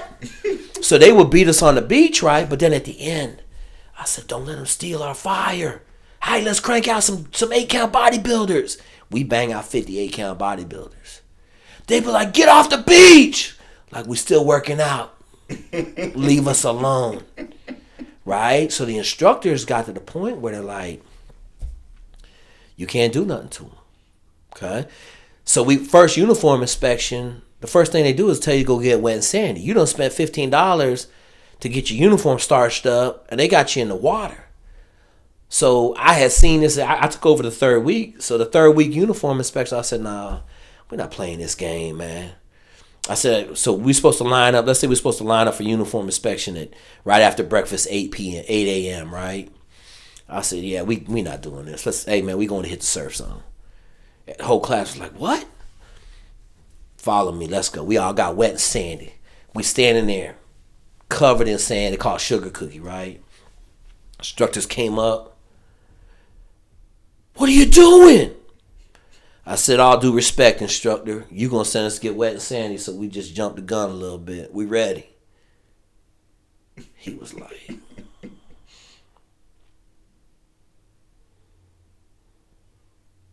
all right, I'll see you at the pool. That was the last inspection we had. Right? Like, try to take their thunder at any point you could, you know? And so we broke them instructors. First phase, I struggled to pass runs and swims. We were there during El Nino, and so I wasn't running very fast. So I didn't really get to running stuff down until third phase. But I know this now. There was some things happening. They was trying to get me, and I knew it then, right? But I didn't. I kind of was in a zone. I'll tell this because it really amplifies. So kind of like when I was on the ship, I just went in. I call it going into a hole. I dig a hole, I climb in that hole, put my high side over the top, and I stay in that hole and grind until I'm ready to come out of that hole and win. So I got my mom tells me, she said, look, I got a phone call in October. Got to SEAL training. She said, next phone call I got was June. Hey, I'm graduating in 2 weeks. Come on down. I didn't call home for 10 months. Right? Like I didn't call home. I literally just lived in the barracks, ate, drank, slept, SEAL training, right? So there was crazy stuff happening to me. But part of it was me being crazy, right? Telling the instructors to go screw themselves, right? Like, you can't break me. You ain't gonna get me. Like, no, you can't. Nah, I ain't gonna work. But then having to put the work in to do it, right? So I'll tell people, like, first phase, runs and swims, I struggle. I had a wetsuit that was too small. And this was small thinking, right? Instead of just going out and buying a wetsuit that fit, that I could swim in, I was in this little snug-ass wetsuit. I'm trying to swim. I was a fast swimmer, but I was struggling to swim, right? Part of it was I was out of shape. And so first phase for me was, we rolled into Hell Week. I thought Hell Week was easy personally. And part of it was we learned how to sleep on our feet. So I don't know about you guys in training, but you get to a point at some point, like the dude next to me had his eyes closed. And I was like, we on a boat, right? We all got a boat on the head. I look over this dude like carrying the boat, down boat. Put the boat down. I look at him. He's still asleep. So about 2 hours later, his eyes open. I said, hey, you been asleep? He said, man, I closed my eyes. I don't know what happened. I said, damn. I said, hey, I'm going to try this. I said, look, I'm going to close my eyes. You in charge of the boat. Boom, close my eyes, man. Woke up like 4 hours later. I was like, oh, my God. I was like, hey, your turn. Go to sleep. Boom. We running. Dude got his eyes closed, just sleep. It was incredible, man. So once we figured that out, man, it was like we just rotated. You slept. When you woke up, next dude, hey, man, go sleep. Close your eyes. Now, only place you couldn't sleep was when you were paddling the boat because you would fall out the boat. Mm-hmm. But every other place, like you could be in the middle of PT, man, close your eyes. You would do all the exercises, sleep. Your brain would get to sleep. It was the craziest thing I've ever seen, man. So, like, Hell Week to me, there was some cold times, right? Like, they gave us coats and hats in Hell Week. It was like 33 degrees, 34 degrees in San Diego. We got coats and hats. I had a bunch of dudes. I saw 88-degree core temperature, We got attacked by this lice in the water. It was cutting us. It's like this arthropod cut us, and everybody was bleeding all over the place. I saw a whole boat crew quit. Whole boat crew got up out of the water and quit. I was like, man, where they going? Everybody in like a haze, and they gave us this hot soup one time. It burnt my tongue. I was mad. We won a race one time, and the reward was a shower. I'm like, I ain't getting no damn shower. Crazy hot water. I'm not getting in that shower. Probably the most monumental thing, and I've talked about this a couple times in Hell Week. So I once again, Jay, I make my own problems. Okay. Hey man, listen, you can't hurt me, man. I'm unhurtable, okay? You gonna kill somebody trying to get me cold. Nah, bro, we gonna hype you out. Nah, you don't understand. I don't get cold. I got the Celtic gene, bro. I'm 35% Norwegian Finnish. Like you, I got the Celtic gene, bro. Don't let me fool you. Okay, so Hell Week, Tuesday of Hell Week night. So you have medical check every 12 hours. They strip you down butt naked. You go before the doctor. They inspect your whole body and shit. So we pull up the medical check. They're like, hey, take off all your clothes, get in a decon shower. I'm telling you, we had coats on the next day. It was cold. So the decon shower is this big ass shower that washes you before you get in the swimming pool to try to keep the sand and the dirt out. And so we standing in there. I'm like this and shit. And I just interviewed a guy on my channel who was standing next to me. And he tells the story. He was like, there was like 7 dudes in the decon shower. So you don't have a watch. You don't know what time it is, man. Dudes started falling over. Boom, boom, boom. So I'm in this decon shower. I'm not going to say I was hot. I was cold. Okay, I'm in there and you got your hands crossed. You get a little water pool in your chest and you keep it. It let it warm up a little bit. So dudes started falling over. So this dude was next to me and he looked at me and said it was cold. And I said, well, fucking quit then. This motherfucker ended up quitting. That's the dude I interviewed. I said, damn, man. I'm sorry. I wasn't doing a good job, right? Like, I'm the OIC. He said, I looked up to you, and you looked at me and just said, quit. I was like, all I said was, it was cold. I told the motherfucker, quit, bro. Get the fuck out of here, man. He ended up quitting. I felt so bad, but we had a great interview. But he was in there with me. So fast forward, boom, these dudes fall over, man. I'm the last man standing. They went and got 4 more dudes. Put them in the decon shower. Okay? So, put them in the decon shower. And I know now, the class was standing out there in formation, had been done for like an hour with medical checks. I didn't know none of this at the time. I'm just in the shower. You know, I got my game face on. I don't know what's going on. I done wrestled this shit. I done zoned the fuck out. I'm just in the decon shower, right? So, they brought 4 new dudes in there with me. Them motherfuckers all fell over. Okay? So they fall over. I'm in decon shower. I'm like, man, whatever. You know, like, I'm not really cold. I'm cold, but I'm not worried about it. So they made me lie down on the ramp with my head down. So I was lying down there, and it got colder because now my whole body in contact with the ground, right? And so I'm laying down there, and I was down there for however long. The last dude fell over, right? He done hyped out, got hypothermia, fell the fuck over. So they're like, stand up. Well, when I stood up, all the blood left my head. I got dizzy. I started stumbling. They started cheering. We got him. We got him. Yeah. So I got scared, man. Like, I'm not going to say I was like, oh, shit. Like, I got hypothermia, man. I was like, man. So I was just like, man, fuck this. Like, fuck these dudes. So they're like, all right, you know, Lieutenant Zweig, go to your medical, JG Zweig, go to your medical check. So I had on just some tri-shorts, and I hobbled around the corner, and I went in there, and Chief Onay was in there with the fish box. We call it the fish box. He had this little fish box that had the anal probe in it for your temperature. Mm-hmm. And so he said, hey, bend over that bench. So, man, so I bent over the bench. He said, pull your pants down. I pulled my pants down. He said, I'm going to stick this in your ass, man. Just hang on. So he stuck it in there, and he was like, I was kind of watching him over my shoulder. He was standing right here, and he had this, and he shook it.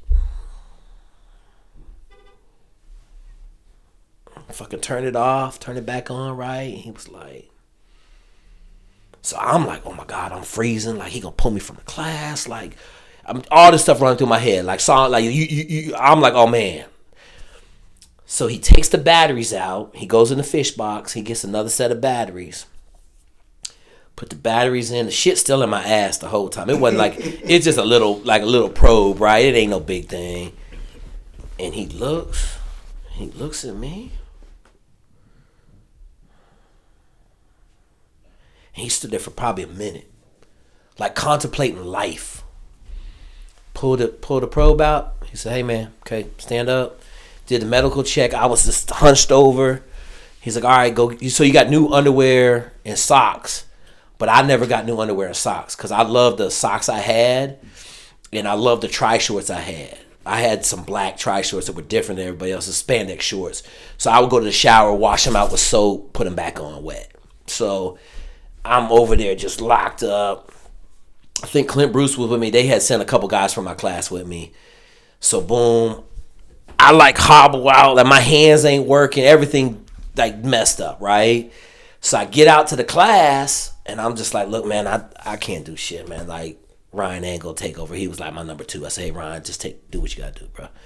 So he took the class, and I don't remember what we did next. We did something, but eventually I warmed up a little bit, right? I got back, and so I didn't, you know, you go through shit at SEAL training. You don't put nothing on it, right? I survived. Like, that's the only thing you worried about. Like, okay, I survived. I survived rock portage, right? Where we trying to land boats on these big-ass rocks. Like, people breaking legs and arms. Like, I survived. Like, once it's done, you're not thinking about it. Yeah. So, we get done Hell Week. At the end of Hell Week, you go to the demo pits, and you get all demo. Like, they throwing flashbangs at you.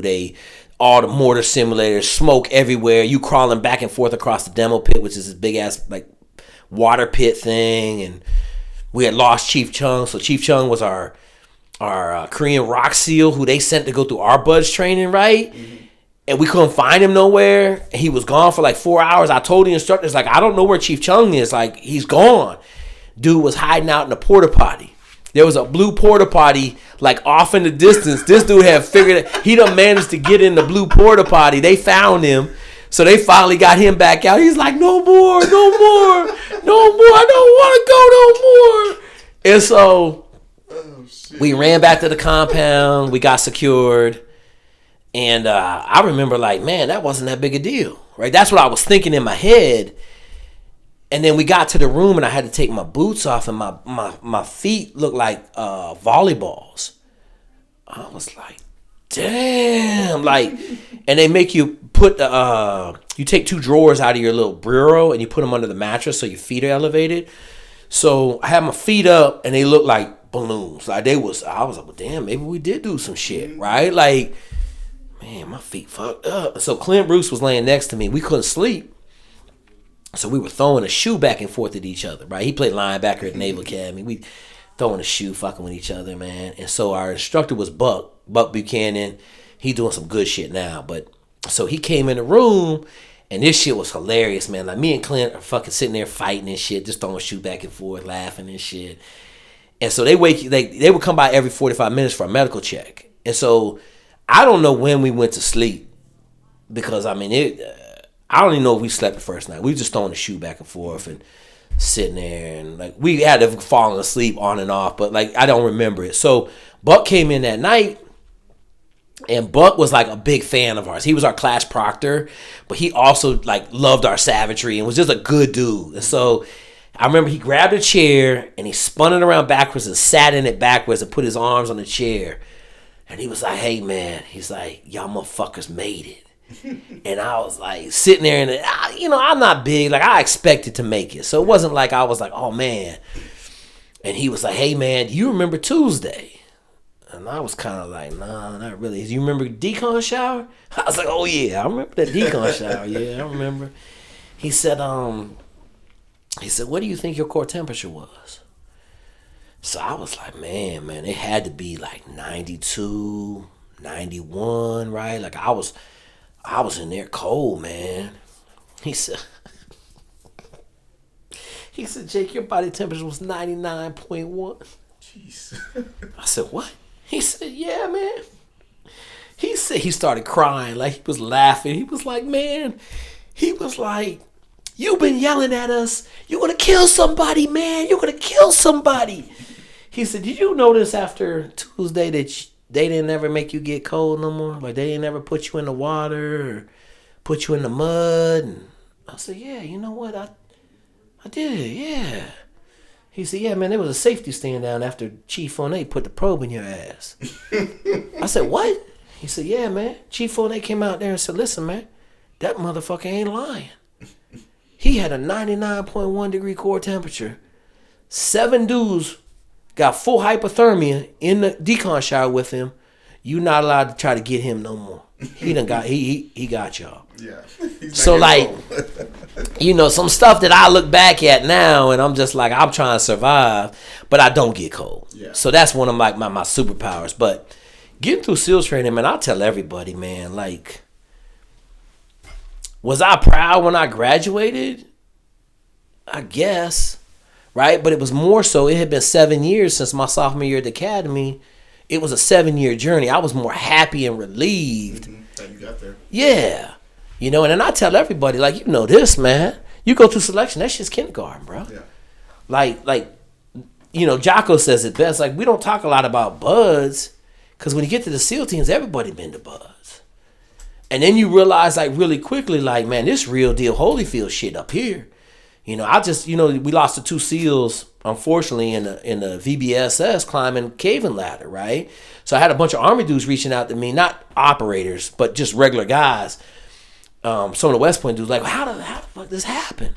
I said, look, that's probably the most number 2 dangerous thing we do is climbing ships at night. So Jay, when you were like, do you guys lose somebody every month? No. Once you get to the teams, like, yeah, we train, we do dangerous shit, but we don't lose guys on the regular like that, no. So, like, in a SEAL team, someone dies every month. Yeah. And it's crazy because like you get there and like I tell people, the first day I checked in, the teams almost died. Okay, so we had a water jump. I checked in. Master Chief saw me. I was in summer whites. He said, "Hey man, where's your jump wings at?" I said, "Well, I only got 5 jumps." He said, "Hey, they jumping." Went to the jump. Got put out the plane at 600 feet. I got video of it. I got towed behind my parachute underwater. I was like, oh my God, no training. I asked for training. They threw me out of training. I went to training and said, hey, can I get some jump training in water? You frog man! Like, it's just a different animal, right? But I learned real quickly, like, they'll let you kill yourself. Like, if you overstep what you're capable of, they'll let you kill yourself, right? It's just a different environment. It's a small environment, right? 2,500 men, like, it's just... And so they'll let you kill yourself, you know? And so...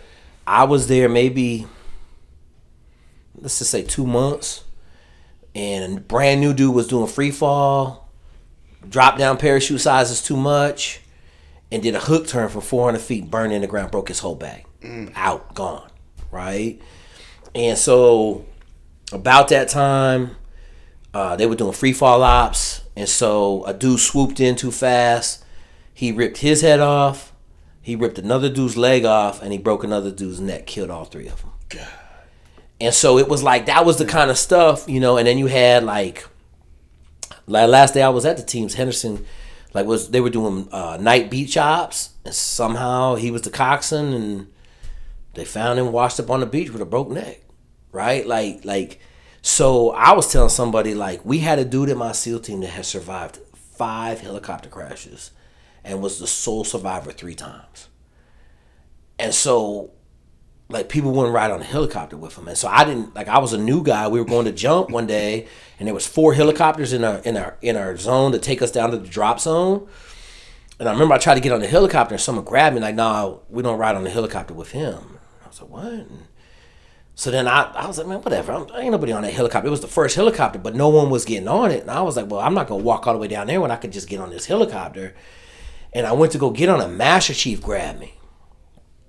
He's like, no. He's like, we don't ride with him. And I said, Master Chief, what's going on? He said, listen, man, I'll tell you when we get to the drop zone. So we got over the drop zone. We had a shit ton of parachutes. You know, we jocked up. We did a couple jumps. And then Master Chief came and found me. He was like, look, man. He was like, Mike has survived 5 helicopter crashes.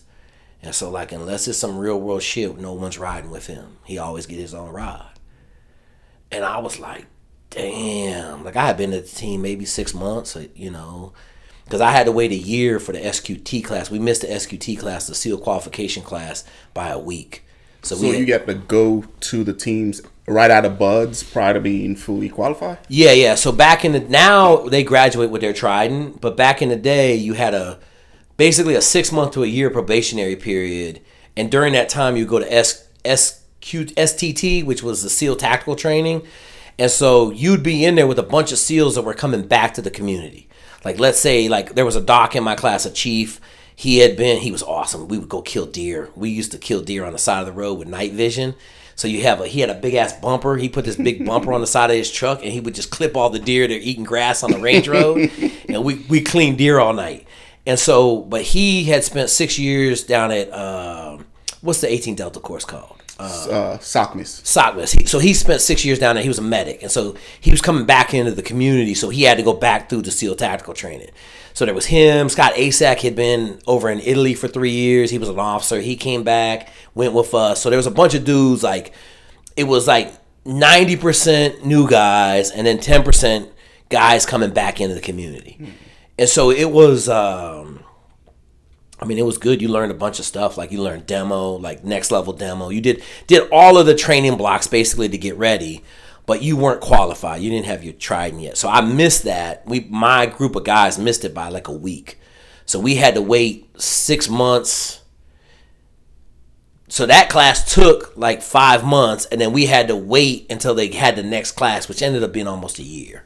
Oh, wow. And so then we went, but like during that whole time, I was at training. So I was out at Fort Pickett where we do a ton of training, and I was just out there as a safety officer. I'll tell this story. This shit was crazy. So there's levels to the game, and you know this, Jay. Like, you got levels to the game, right? Yeah. Like you're shooting with your buddies, And then you do some fire movement. Then you do some fire movement with 60s. Then you do some fire movement with 60s and 240s, right? With M79 grenade launchers, right? And then you take all of that and then you go to CQB with flashbangs. And then, like, there's levels to it. So I checked in the teams. I was just kind of hanging around training. And they were like, hey, man, like, the platoon's doing a workup. We're going to send you out there. You want to go out to picket and be the safety officer. I'm like, shit, I'll go. Like, I ain't got nothing to do. So I went out to picket. And it was funny because, you know, like, in the 90s, they was issuing Gore-Tex. But Gore-Tex don't keep you dry. So I was like, it was just rainy like it is here now. And I grew up in Washington. So I went to Walmart and bought me a set of Realtree Stearns rain gear, hunting gear, right? And I remember I was the whole platoon was out there in the grass laying down. They was soaked. And I'm sitting there, I got fucking Stearns, you know, I'm fucking got plastic coated. I'm like, I'm chilling, bro. This is great. So first 3 weeks, there's just a lot of like wood movement, like just no shooting really, all that stuff. So we're going into fire and movement. So you always start in an open field. And so I remember they gave me a flag. And so I had been the range safety officer, all that shit, just like they'd shoot and stuff like that. I had a little flag.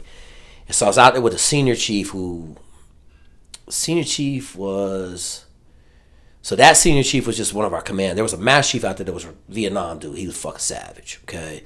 So I'm out there with senior chief, big dude, and he had a flag. He said, listen, he said, you're going to walk alongside. You're going to mark the end of that element. I'm going to mark the end of this element. You just stand there with the flag. You know, you got to whistle. If anything get crazy or anybody gets offset by more than a couple feet, you blow the whistle. Mm-hmm. He said, okay. I said, all right, I got it. He said, all right, now listen. He said, this is going to be a lot. He said, at any point, if you get scared, if it's too much, he said, I want you to grab my belt.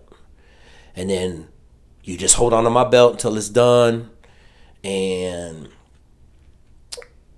when we get done, we'll talk about it. You know, we'll go.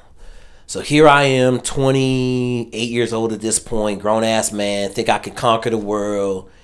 And it was 16-man, two 8-man elements. So two 8-man elements. 260s, grenade launcher. So we're walking through this field, man, and I'll never forget this. It was like, contact front! I was like, all the air left my lungs, man. I was like, and I froze. Like, I couldn't even move, and I was like, grab the belt. And he was standing right next to me. I grabbed his belt. And I just remember I was just like, he said, hold on, man, until it's done. I was like, oh my God. It was so much like chaos and violent. And, you know, they're screaming orders, one's back to base. And like, I was like, so we got done. I was like, holy shit, man. And he handled it like a gangster, bro. He was like, hey, man, listen, you all right? I was like, yeah, man. I was like, shit. He's like, don't worry about it, bro. He said, in a couple of days, you're going to be out here running this shit. He said, listen, it's just how it is. He said, you got to walk, you got to run, and, you know, crawl, walk, run. And he was super cool about it. So I was like, all right. He's like, all right, you know what to expect now. You're going to hold the flag. All right. So now, you know, they reload, rejock up, fucking, we back out in that field. So now, boom, it go off. It still hit me the same, but at least I'm able to carry the flag, right? Like, so then, shit, maybe a week later, we moved to the woods, and shit, a motherfucker jumped down in front of the 60, and I blew the whistle. And he was like, all right, you ready, man? But it's like, you can't explain it to people, right? Like, you can't explain people, you know. I tell everybody, like, everybody want to be a gangster until it's time to do gangster shit. Yeah, I agree 100%. You know, but we lose a lot of people in the teams. Yeah.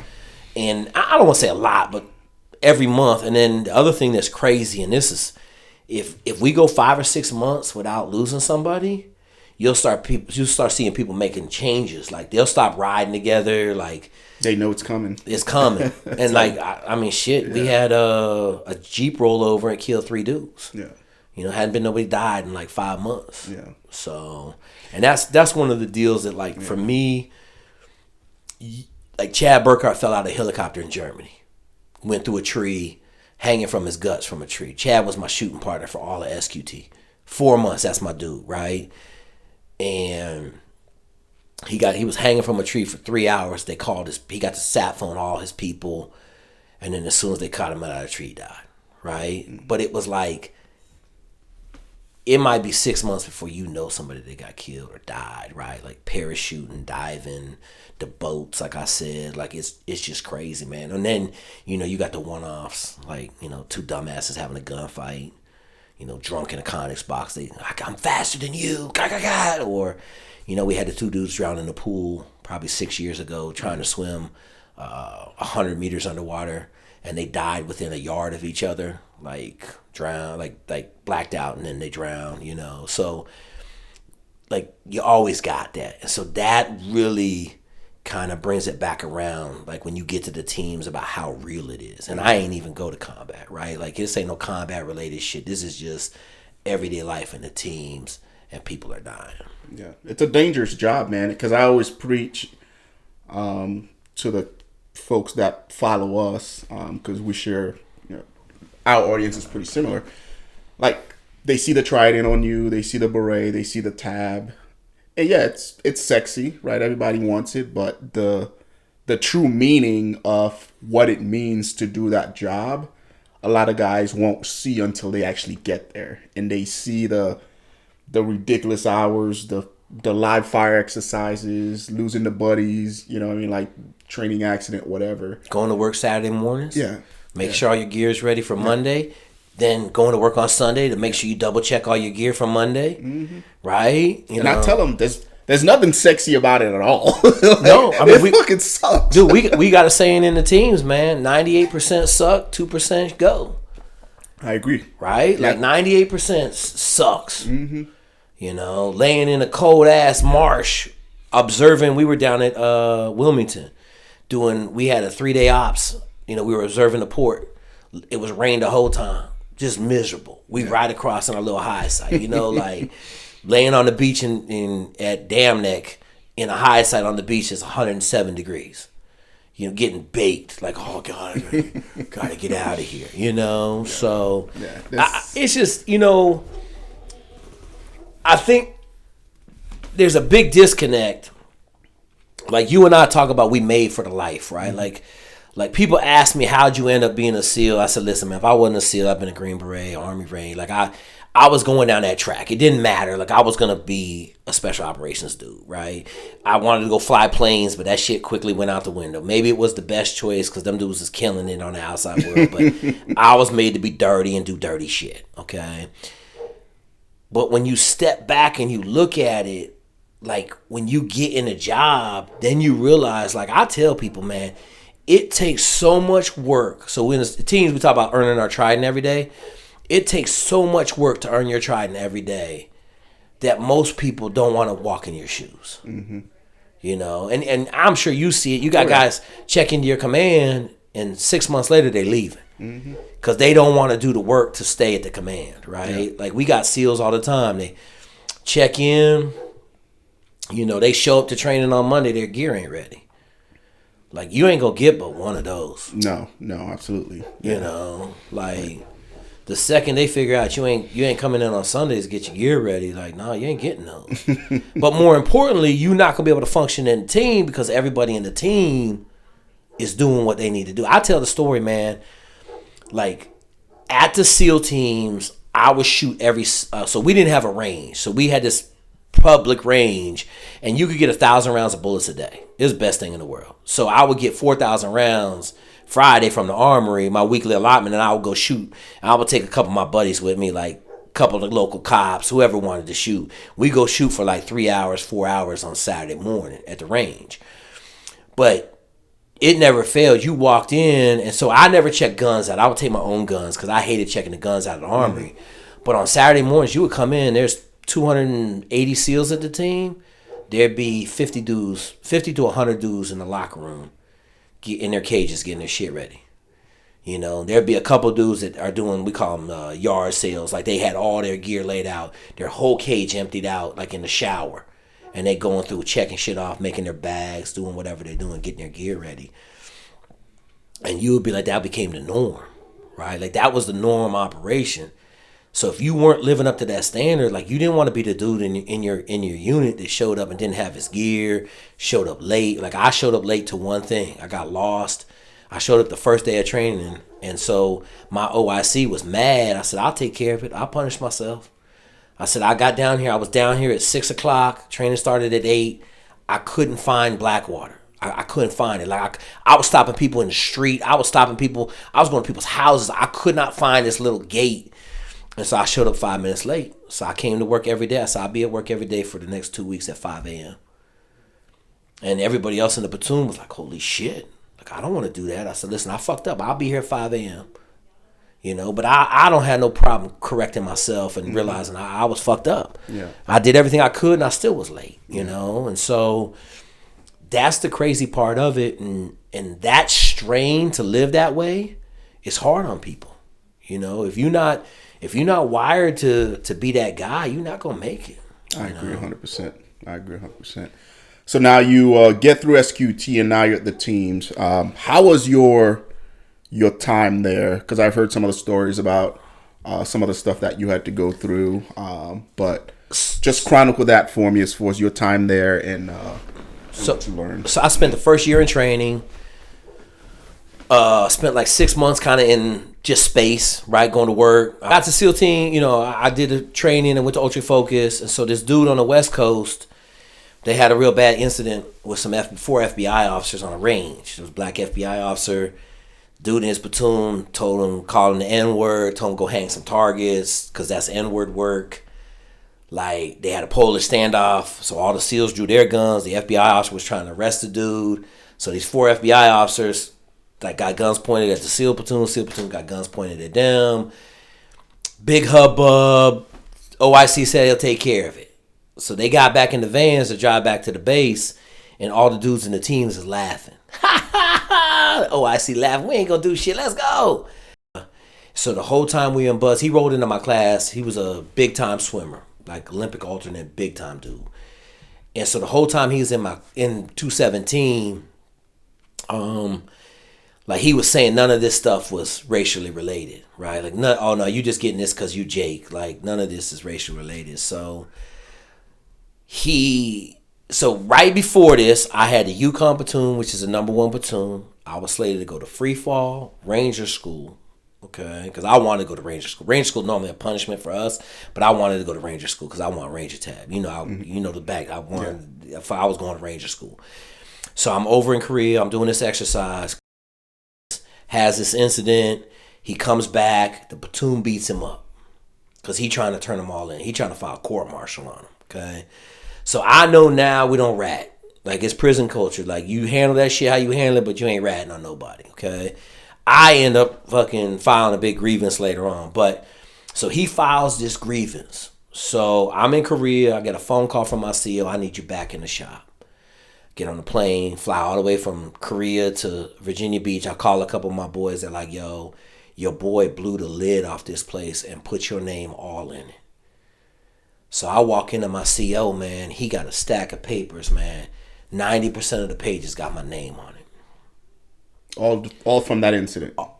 So the officer that got beat up because they called the FBI officer the N-word.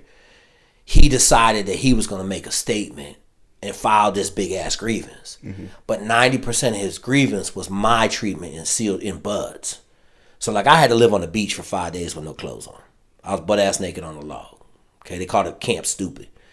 They left me down there for fucking 5 days. I did 1,500 8-count bodybuilders at one time. Okay, I did there was a lot of extra treatment. Okay, but I didn't give a shit, right? You ain't gonna break me with no physical work, so I fucking ate that shit, right? Like a snack. So he went through every incident and outlined it and why it happened and then put my name in it. So was he trying to defend you and stand up for you, or was he doing it because he got fucked up and wanted to get back at the community? He was trying to get back at the community. He was trying to help his case, but he never once thought of what it was going to do to me. So I fly back. I'm sitting with the CO. The CO yelling at me. And I said, sir, I don't know what to tell you, man. I don't have nothing to do with this. He said, you had to, Jake. I said, this dude was in my training class. Like, I didn't, he was there. He saw all this stuff. He said, nah, you wrote this. And I was like, hold the fuck up, right? Like, I told you now, like, I said, I'm not taking this. So I went out and I got the 4 dudes at my team that were in my buzz class, and I went to SEAL Team 2 and got a dude. And so the 5 of us came back, and they tried to tell him, like, look, there's no way Jake did this. Like, Jake has experienced worse here. Like, I got my locker filled up with horse shit. They super glued my radio to country, but I grew up listening to country. They hung dolls from my locker from nooses and shit like that. But I was eating it, right? And so these 5 guys come in, we couldn't convince the CO, man. So he pulled me out of the Yukon platoon, took my free fall billet, didn't let me go to Ranger school, fucking took everything from me. And I was just like, look, man, I'm going to tell you one time, bro. I said, I will take this one, but I'm not taking another one. So the CO was just kind of, he was a little arrogant. He wasn't arrogant. He was a bad officer, right? And so I went into this ARG platoon, which is like, it's a poor platoon, right? And so I got an officer in charge who had been fired 3 times, and he was shitty. At that point, right before I got in the platoon, I was a number 2 officer at SEAL Team 8 for 2 years. I was killing it. They put me in this platoon with this loser, right? Racist ass kid from Boston, been fired 3 times at SDV Team 1, and it started going downhill. Like, dude lying, like, we failed, so we're doing contact drills, and so they were hitting us with the contact. We were in the L movement, right? Like, we had to make a left turn. Mm-hmm. And so when everybody fell down, all the teams were jumbled, right? Like, so the first squad and second squad were jumbled in the middle. So when you said 1 base and 2's back, some of the guys in this side was getting up because they were 2s or 1s, right? Like, it got messed up. And so I the first time it happened, I just, I was a leader. I crawled forward and told all them guys they were 1s. So then when he said 1's base, 2's back, some of the dudes in his side didn't do it, right? Because there's an officer on each side. So then the training called us, and they was trying to give us the business. And he was like, Jake messed this up. I was like, what? Like, I tried to fix it. He's like, no, you fucked it up, man. So that's when it started, right? Like, I saw what type of person he was. So then it just got worse, dog. We doing a dive. We had a full mission profile to blow up this barge. And he gave us 50 minutes to get to the barge. I was the only dive pair to get there. And we failed a full mission profile. And then he, like, in the debrief, he said, well, that was Jake's plan. And I was like, what? I was like, I had enough. I beat his ass. I ran across the dive tables and drop kicked his ass into the wall and drug him outside.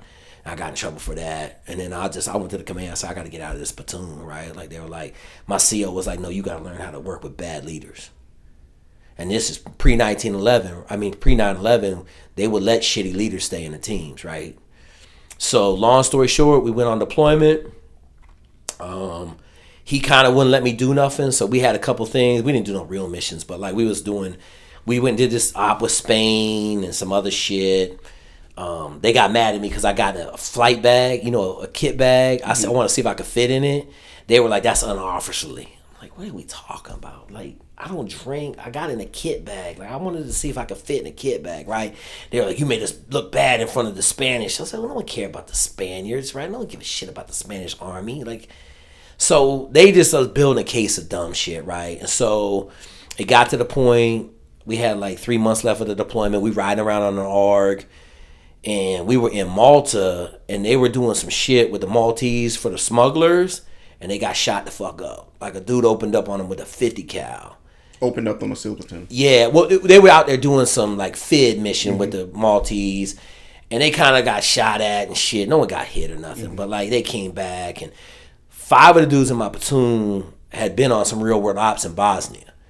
My chief was Dev Group, and he was a great fucking dude. Like, he's fucking awesome. And so they come back, and I'm just like, everybody's kind of mad at the OIC because he put them in a position. They were on a beach with their fucking lights on and shit. It was stupid, right? Like, they set themselves up. And so then they came to me, and I was just like, man, fuck Keith Burney, like, whatever. So he wrote me up for disrespect. So what was his position on the team? OIC.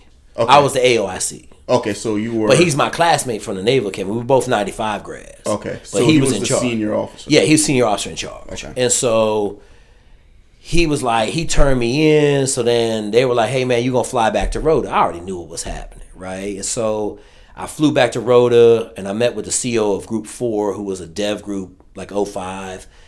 And he was like, hey, man, like, we just don't think it's working out. And so I had told my command, if you let this dude fire me, I'm going nuclear. I'm not going like conventional Moab. I'm going to drop a nuclear bomb on this community. And so I had been getting this shit for 9, now at this point, like almost a full year. And this is where, like, you know, one of the genesis of why I reach and help so many people is because I was on an island by myself as the only black officer on the East Coast. I didn't have anybody like, look, man, they just doing this because of that, right? Like, part of it's because you black, but the other part of it's because you loud, you shoot really good, you better than them, they don't like that, right? Like, just kind of bringing me back and keeping me from my own head. During that time, I tell everybody, like, I was reading W.D. Du Bois, Malcolm X, you know, MLK. I was reading every book on black history and, like, you know, the outbreaking or the revolution, the slave revolution down there in Southern Virginia. Like, I read all that stuff. So all it was doing was making me more angry. And so anyway, I talking to the commander, and he's like, I said, listen, man, I said, all I can tell you is Keith Barney's going to get people killed in combat, bro. That's all I can tell you, man. He incompetent. And he looked at me, he was like, you don't have the right to say that. And I said, well, so I beg to differ. I said, I've been in about 15 gunfights. I got shot in high school. I don't care what you think my capabilities are. I know what I'm talking about. That dude gonna get people killed in combat. Period. Right? And so he was like, well, we're gonna relieve you of your AO. So I said, great, man. At that point I was like, there's nothing good gonna come from trying to push the situation. I said, that's probably the best thing you can do. So then they were trying to keep me in Rota, but I didn't have no job. So like I literally am going to PT every morning and I'm going home. I ain't got no job. What I should have did was went on and said, hey man, give me something to do, right? Like I should have been proactive. But I was in this like, and I'm not going to say depression, I'm going to say severe anger. And so I was in this bad place in my brain where I was so mad, I couldn't see clearly, right? And this is one of the big reasons why you got to have a mentor. You got to have somebody slap shit out of you when you in one of them bad places to bring you back to like, hey, man, you the only black officer for 11 year groups in the Navy. I'm the only black officer all the way back to 98. It's 2000 right now. There ain't no more black officers in the SEAL teams. We got brand new officers in 2000. So 2 dudes came in 2000, right? So for 11 year groups, I'm the only officer. That means I can do anything I want. I'm going to make 06. Someone would have told me that, I'd have been like, oh man, no problem. Let me go back to work. Good. Everything will work out, right? Like I didn't understand, like, Keith Barney gonna get what he gonna get. You know what I'm saying? Like he's gonna get what he's gonna get because he's so bad. So long story short, I came back. I flew back to Norfolk. During that time, I wrote the grievance, like 187 pages. I'll say right now, worst thing I could have ever done because it didn't help anything. Right? They did a big ass investigation. All it really did was put me out of the SEAL teams. Like, you know, they don't want to fuck with me. They hate me. Put me on a blacklist at the Naval Academy because they don't like black people standing up for themselves in the Navy. So I end up getting out. I'd already got accepted to Michigan for business school. Mm-hmm. So shit, I took like 5 months of leave undercover because my girl was the leave lady. So I went on leave every 3 weeks. I got assigned to the hospital. And I was on leave for like last 5 months of the Navy. And so it was crazy because like I didn't have a lot of contact with the platoon because they were over on a ship. And so I was just in this bad place. I'm not gonna say depressed. I was still mad, bro. I was mad for a solid year after all this kind of transpired. But when they came back from deployment, my chief called me. And he was like, damn, Jake. He was like, I wish you would have called me. And I said, Chief, I said, bro, I was your shooting buddy for the last fucking 18 months. What the fuck I gotta call you for? He said, because I'd have told you we were gonna get this dude fired and I'm gonna get your reputation fixed. He said, I realized like how bad we were fucking you, man. He said, you a rock star. And he said, it was my first platoon. I didn't understand what I was supposed to be doing as a platoon commander. As a platoon chief. Mm-hmm. He said, we fucked you, man. He said, we pulling your boy's bird. As soon as we're pulling his bird next week. We're going to kick him out the community. So they sent a golden boy to be the AOIC, and Keith Burney did the same thing to him. Like, they sent probably the best junior officer we had, and Keith Burney tried to like bang him and blame everything on him. Like, they landed in Andrews down there in Virginia. Is Andrews in Virginia? Langley. Landed at Langley, and nobody picked him up. Nobody picked up the team? The platoon. The whole platoon landed. Like, no one picked them up. Oh, wow. Like, dudes was catching cabs home, and it was probably, in my time in the teams, it's probably one of the worst platoons. And, like, I was holding it together the best I could, but then when I left, like, there wasn't a strong personality in the team, and the shit just fucking fell apart, right? And then Keith Burney lying on everybody. And so, like, that's how I got out the teams, right? And I look back now. So I'm going to tell you one other thing, because this shit was crazy. I was responsible for at least 50% of the problems. And I realize that now, right? Like, I realized that my lack of compassion for average caused most of the problems. And this dude was awful. He wasn't even average. He was awful. He lied a lot. Like some things that you and I know, like you can't lie in a team, right? Not 16. You can't lie, bro. You can't lie on somebody. You can't throw nobody under the bus. Like, you're going to get one of those, but because he was the OIC in charge, like Chief said it. He was like, man, I have lunch with Chief every time I go back to Virginia Beach. 20 years later, Chief going to still, he'd be like, man, Jay, he look at me, he's a dev group dude. Spent 36 years in the Navy. You're going to have them situations, but if you don't have no mentorship, you're not going to get through those bad situations and then overcome, because I tell everybody, if I was still in the Navy at 9/11, I would still be in the Navy. Yeah. Because that's all I wanted to do. And I know, like, I've been in a gunfight. That shit's addicting, bro. Like, it's addicting. Okay? Like, it just is. And so 9/11 happened. I'm at business school. I'll tell you this story because it's my biggest regret. We sitting in first class, 8 o'clock, Michigan. I see the first plane hit the World Trade Center. I said, God damn, that's a terrorist attack. My class turns and looks at me, and they're like, hey, Jake, what do you think happened? I said, it's a terrorist attack, man. And boom, the second plane hit. We literally watched TV for 4 hours in the same class.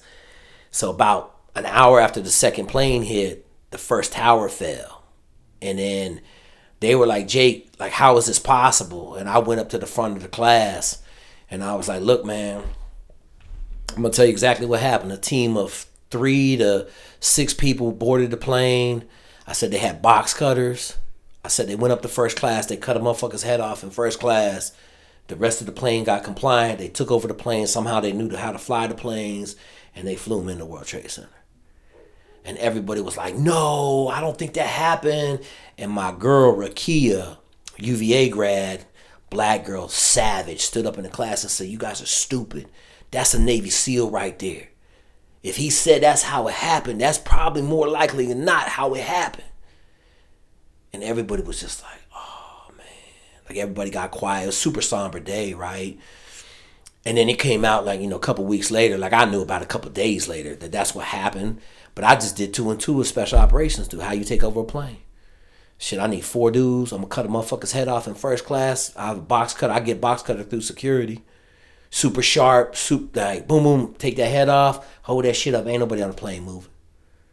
You know what I'm saying? I get in the cockpit, I'll jimmy the door shut, I kill them 2 pilots and I'm flying. And then we find out they went to flight training, they didn't want to learn how to land. We learned the background, but I just special operations did. Yeah. So that happened in the morning, probably about 4 o'clock. I was back at the crib, my phone rang, it was Margaret. Margaret was like, hey, Jake, you know why I'm calling? I said, yeah. She said, I need you in Virginia Beach by 12 o'clock tomorrow. You're going to be the OIC of your old platoon. You'll be in Afghanistan in 9 days. And I said, okay. I said, how long? Now, so here's a big disconnect, okay? So when I turned my letter in to get out of the military, we normally have 4 years in active ready reserve, okay? I was so mad that I demanded complete release from the military. So when I got out May 31, 2001, they waived all my 4 years of reserve time, right? So Margaret goes, I said, Margaret, how long do I have? She said, Jake, you have to be in Virginia Beach at 12 tomorrow. You guys are leaving in 5 days to pre-stage. You're going to be going into Afghanistan in 9 days. And I said, okay. She said, listen. She's like, I can hear it. She said, I'll give you 4 years time in service. And I said, man. She goes, I'll give you 6. So she was going to give me 6 extra years. So like I was 03 with 6. She was going to give me 03 with 12. Nice. And so I was like, all right, ma'am. She said, I said, I'll call you. And so there was a West Point grad, cool dude. My roommate was a Naval Academy dude. And I called a West Point dude. Next door neighbor was West Point dude. They came over and there was 4 of us and we just sat at a table and kind of talked, right? And my roommate, I was still really angry, right? This is 2 months after I got out, 3 months. This is September 11th. I got out May 31st. So we were in there and I remember it was like 3 a.m, man. And I called my homeboy, Anthony Harris. So I called my best friend from first grade and I was talking to him. I said, hey man, listen, I just got the call. They want me to go back in. He said, listen, man. He's like, the motherfuckers had you for 3 years and treated you like shit. He said, now there's something big going on and they want you to come back. He said, why didn't they treat you that way? He said, you serve your time. It ain't your obligation to go back. Right? And I think back to that 3 a.m. call because if I probably hadn't called him, I think I would have went. Okay? But Brian was like, I don't think it's a good idea. Like, you're going to trust 16 dudes that just buried you, like, in the investigation. Like, some of my type, one dude from my class buried me in the investigation. Jake is really an E5 dressed as an 03, right? But see, I'm a leader. I'm not a bullshit dude. So I woke up. I didn't go to bed. We all sitting up, and it was like 7:30. I had 8 o'clock class, and I was just like, man, I can't do it. Right? Like I can't do it. 2 things. I should have called like Doug Zembeck, a couple of my heavy hitters, cause them niggas was like, let's go. Mm-hmm. Like we going. You know what I'm saying? And I didn't call the dudes that would have gave me the opposite answer of the guys I had sitting with me. And so I didn't end up going, right? I called Margaret and she was cold, right? Like that's how you got to be. When dude ain't getting on the bus with you, you got to be cold. She was like, thanks, Jake. Hung the phone up. So I'm not going. So like my biggest regret, all I had to do was get up, fucking get in the airplane, be in Virginia Beach. I thought about this. I would have just stood in front of the formation. I would have went to all 4 of the SEAL teams down there in SDV, stood in front of more information, said, listen, boys, I messed up. I filed a grievance. I was like, I was on some BS. Whatever you want to do to deal with it, you come deal with it. But right now, we fixing to go kill some motherfuckers. And if you're going to hold it against me, you need to come hold it against me now because when we go down range, we fixing to do some work. And I was so in a dark place, right? I didn't go. And so now I got to sit here as a 52-year-old man knowing that I could have been right there because, like, they were in Tora Bora 9 days later. They had fucking F-18s. They killed like 8,000 people the first day and like 4,000 the next day. They came out, did their morning prayer, they blew them all up F-18s. My chief was there. The chief I'm talking about was there. They had another chief that joined the platoon, and they had pretty much like 95% of my platoon. Keith Burney had got fired, and they put somebody else in charge. And then, obviously the rest is like 20 years of Solomon and Gomorrah. Yeah. But that's my biggest regret. But it's also probably my biggest victory. Because I got my wife a couple months later after that, met my wife. I got 3 kids. Ain't no way I would have ever came out. Yeah. Like I know my personality. As a high school kid, my favorite thing to do was to sit in my high sight and kill birds in my chicken coop. The little starlings would land. I would shoot birds 4 or 5 hours a day. Now you gonna let me go over there and take my shit and shoot people? yeah, we're gonna have a problem. Yeah, it probably would have changed you and made you into. And I think it's important that we know who we are and we know ourselves, right? Because, like, me personally, like, I know my weaknesses. Like, I joke all the time with the guys that I just don't put myself in those situations, right? And I'm a firm believer in that everything happens for a reason. Because now you look at it, you're like, man, if I had gone and made that decision, would I be where I am now? Would you be serving all these people that follows you, right? All these people that you're coaching and mentoring, like, would you be doing that? Yeah. Probably not. Nah. Right? Because I still be in. Yeah. Like, my 06s are still in right now. Yeah. Right? And you know damn well my community ain't letting you have a YouTube channel, kind of like yours, right? Yeah. So it's just one of those deals where I look at it and, you know, you got regrets in life, man. I don't have a lot of regrets. I don't. Like, that's my biggest regret, you know. I got to look at my dudes. So Doug Zembeck got killed in 07. I had an opportunity to go work for the agency in 04. So the agency called me. I tried to go in the agency maybe a year later. I called the agency. They came and probed me. I failed to probe and shit, whatever. So then a couple years later, I put an application in. And they called me. And I had 2 dudes over there. And they were just like, look, man, Jake, this shit is crazy, man. Like, they sending 3-man teams, 4-man teams in to get people Yemen, and like, it's fucking crazy. You don't want to come over here. But now, fast forward, I'm like, well, shit, I could have went in the fucking Army. But see, you can't, like, I couldn't run from the problem I had created in the SEAL team. So I had to go back to the SEAL teams. Mm-hmm. You know, the dude that ended up, you know, the dude that filed a big ass grievance in the beginning that kind of kicked off this fucking hornet's nest, his ass ended up going back in the Navy like 10 years later as a reservist. And kind of got his bona fides that way. He ain't never go to combat. He went over there, but he ain't do no shit. But, like, I don't know, man. I know what I have now. I know I wouldn't have it. You know, I wouldn't have a wife. I tell everybody, I wouldn't have a wife. I wouldn't have 3 great kids. I wouldn't be in the state to raise those 3 kids. Mm-hmm. And I would be 52 with a bunch of great stories. Yeah. Right? But I also know myself. And I know that's what I really wanted. Yeah. So you got to give something to get something. Yeah. Well, you're 52, man. You still got a whole life to live. So we fixing to run it down, bro. We like run it down, Jay. But yeah, Jake, I appreciate you coming through, man, and sharing your stories. I think it's important that we share our vulnerabilities too, which you've shared a lot of it, to include the regrets. Absolutely, right? Man. Because I was at my 20-year mark, right? Because with us, it's different. Because once I hit like E8 and I did my first song, like, there was no more operational stuff, right? So I was sitting back and I was like, I wanted to keep chasing that high that you get when you get shot at and you shoot back. Like, I know shit was sitting there at my desk as the first sergeant. I'm like, man, like, I'm done with war. Like, I don't have my team room anymore. I don't have my dudes. And depression starting to settle in. So I was like, okay, this is what I'm going to do. Like, I went to CIA.gov. I pulled up the application. I filled it out and I sent it in.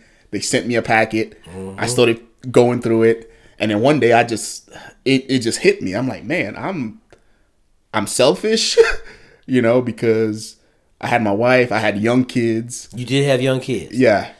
I tell people, right? Yeah. Like I know 3 dudes whose kids disowned them. Yeah. I know one dude has 4 kids. The kid turned 16. His middle kid turned 16. The whole family came together and said, Dad, we don't ever want to see you again. Yeah. You haven't been to one of my birthday parties in 16 years. You're not our father. We don't ever want to see you again.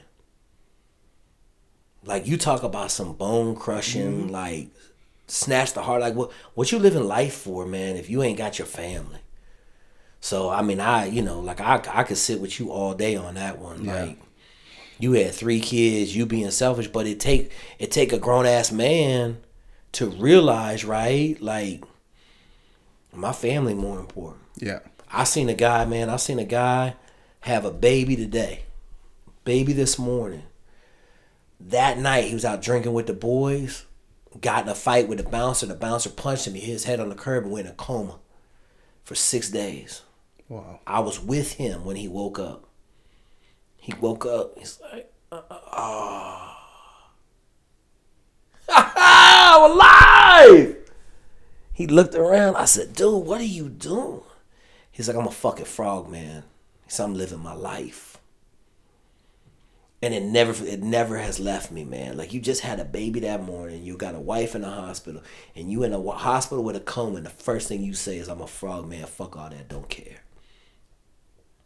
And I know you've seen it. Oh, yeah. That's how our community is, man. Yeah. Like, cats walk away from their family quick. Yeah. But I'm hoping us being on here, and because at the end of the day, like, that behavior is learned, right? We have a new generation of guys coming in. And if we can catch them at the very beginning and let them know, like, you don't have to be like that. You're going to get through the end of your career, 25, 30 years later, you're going to have to get out eventually. And when you do, you're going to have that uniform on the wall with all those badges, with all those awards. And that uniform doesn't talk back. Like, your wife is going to be gone, your kids are going to be gone, and it's just going to be you. Do you guys have a lot of problems with people after they get out dying? Suicide. Yep. So we got so, like, within 4 years, like, like the NFL coaches die within 4 years of stop coaching. So we kind of got the same thing in the SEAL teams. Like, aspirating on your own vomit is like high on the list of causes of death. Yeah. Which is crazy to me, right? But, like, like, you done gave your whole life to this, and that's who you are. And see, that's one of the things that I think that I've never become what I'm doing. I'm always Jake Zweig. Yeah. Right? Like, I didn't become a Navy SEAL. I was doing a Navy SEAL's job, right? It wasn't my identity. I still was a African-American kid from Steilacoom, Washington, who was kicking ass, right? I went and coached college football. I didn't become a college football coach. I was coaching college football. I didn't become, like, the lifeblood. Like, my wife had me walk away from college coaching after 15 years. Like, I'm making $34,000 a year. I got an MBA from Michigan. I done turned down $500,000 a year jobs to continue to coach. I'm making $34,000 a year. She said, enough is enough. We walking away. Mm-hmm. Right? I didn't look at her and be like, no, screw that. I'm riding. Like, we riding this out. I said, all right, we walk away. Right? Because I'm in this with her. Like, my wife is the best part of my family, right? I'm the worst part. In the middle, we got 3 kids, and we trying to make better than both of us, right? But, like, that's that realization where you got to step back and be like, look, my family come first. Like, a lot of people say family first, but then family's in the back. Mm-hmm. My wife just told me I got to do a better job of homework and reading. Like, I learned how to read in college. Reading, it scares me. I got a young kid, man. I got my 12-year-old far surpassed me reading and writing. But I got an 8-year-old who we got to get up to speed, and I got to listen to him read. It's the worst thing I can do. Like, I'll cry sometimes because he be reading a book I struggle to read. But, like, I got to do what I got to do for the family. But in our community, a lot of times, man, them dudes, I done seen a dude married 3-4 times, have kids with each wife, and walk away from each family. I watched a dude, 25 years of marriage. Wife told him, we getting a divorce. He lost 70 pounds. And she told him, I don't care what you say, I'm leaving you. You said you were going to get out at 24 years. You promised me you'd get out last year. I gave you 1 extra year. I know you lying. I'm leaving.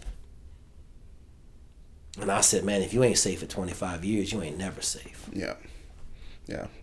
And we'll leave with this because I heard this and it made a lot of sense. I think it was social media. I was reading something and it says the only person that's going to care about the overtime, the long hours, the badges, the uniform, the beret, the tab, the trident, like, the only people that is gonna affect is gonna be your family. Because once you're gone, like, the Navy's gonna keep going, the Army's gonna keep going, and at the end of the day, like, it's just gonna be your family. And when they realize how much time you've missed, because you figure, oh, shit, man, like a 15, 16-year-old, like, if you don't take time to nurture that relationship, like, by the time they're out the house, like, they don't want anything to do with you. Like, they don't know you. I got a dude that did 27 deployments. Jesus Christ. He spent the first 27 months. Yeah. He was AOIC, a platoon commander. Mm-hmm. They fired a dude on transition. He took over his platoon. He did a task unit commander because they fired a task unit commander. He had to fire a platoon commander on the turnover. He took over the platoon. 27 months, bro. Yeah. Like, that's a bad, like, and I mean, shit, he's still in the Navy killing it, right? But, like, he got a whole new family now. It's fucking painful. It is.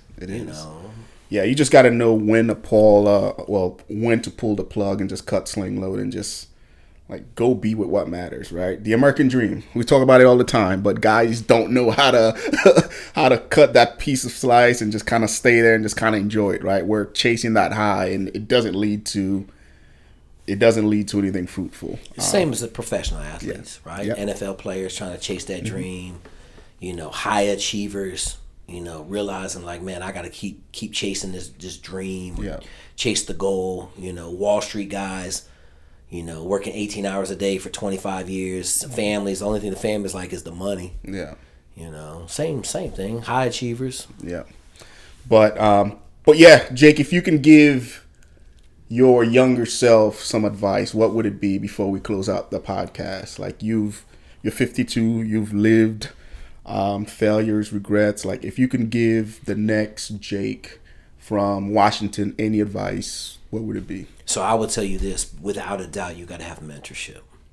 And we got a simple mentorship formula. Find somebody that's doing what you want to do 5 years, 10 years, and 20 years ahead of you. So you have 3 mentors spaced out over 20 years. Understand that the mentor is the most important part of your future, and then understanding that you got to have a mentor that wants to give you as much as you give him. And that's the thing that, like, I didn't fully grasp it. I grasped it in little bits, like going down to Greg Ford for wrestling, win a state title, right? I grasped it a little bit going to Admiral Russell for the letter of recommendation, but I never went back to Admiral Russell for advice, right? I had 2-star General Brown, who was a doctor, who was one of the best people I know, who I could have called at any one of those times and say, hey, Mr. Brown, can you help me out? I'm in a SEAL platoon, this boom, boom, boom. Because then he would have put me on the phone with somebody else. He said, I need you to talk to this dude right here, right? And I would have got a great mentor. I say this, like, I didn't figure out money and getting successful financially till I was at the SEAL team at 28. I had $100,000 when I left high school. And I went to the CO because he had a lot of money. Like, he had 27 houses as an 06 in the Navy. He had 3 houses on Coronado that were all $3 million. And I said, what's the plan? He said, listen, man, buy a house at every duty station, never sell a house, you'll get rich. But he was okay because he didn't tell me that it was Richard Kiyosaki that he was operating on. So I ended up selling my first house because I was going to business school to make millions. But if I had kept that house, I'd have another $3,000 of income right now, and I'd have another $500,000 house in the portfolio. Mm-hmm. Now, I'm murdering it now, but I'm 52. I could have been where I am at 52 at 30. I could have bought 10 houses at 23 if I had a mentor, if I had somebody. So, like, one of the things that we do with the Naval Academy Qs, they get a understanding of Richard Kiyosaki. We buy a house at every duty station. Here's why. Here's how we structure our debt. Here's how we formulate our money. Okay, we're saving our money. We don't buy a car with our $30,000 loan. We save it. We buy a decent car, used, Camry, whatever, and then we're going to use that money on a down payment after we buy our first VA home. So we give them a plan. But without a doubt, man, mentorship, right? Mentorship. I agree 100%. Where can people find you, Jake? So I might be the easiest person in the world to find. You put my name into Google, my phone number gonna come up, my my email gonna come up. JakeZweig.com. We got the masterclass for Navy SEALs. I tell everybody I made it and priced it so that everybody can afford it. It's $300. It's 180 videos. Really, what it's going to do is teach you how to learn so you can be successful. I got that going. If you need a PDF, I got the Army PDF for Army, Marine Corps. I got the Navy PDF for the PST and that stuff. All you got to do is email me. I got a bot hooked up on my email. Thank you, Rhea. I really appreciate it. It email out automatically.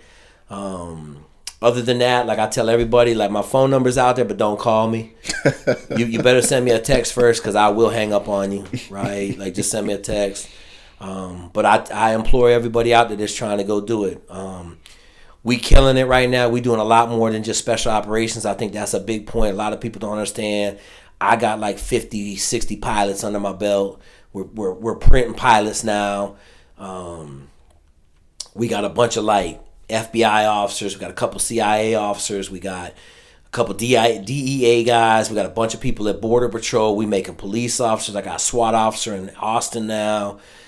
We making lawyers. I got 17 doctors. I got the number one neurosurgeon in the world in residency right now. I got a kid we're going to hear soon he's going to get into Harvard. So we making doctors. I got a former football player that's a PA.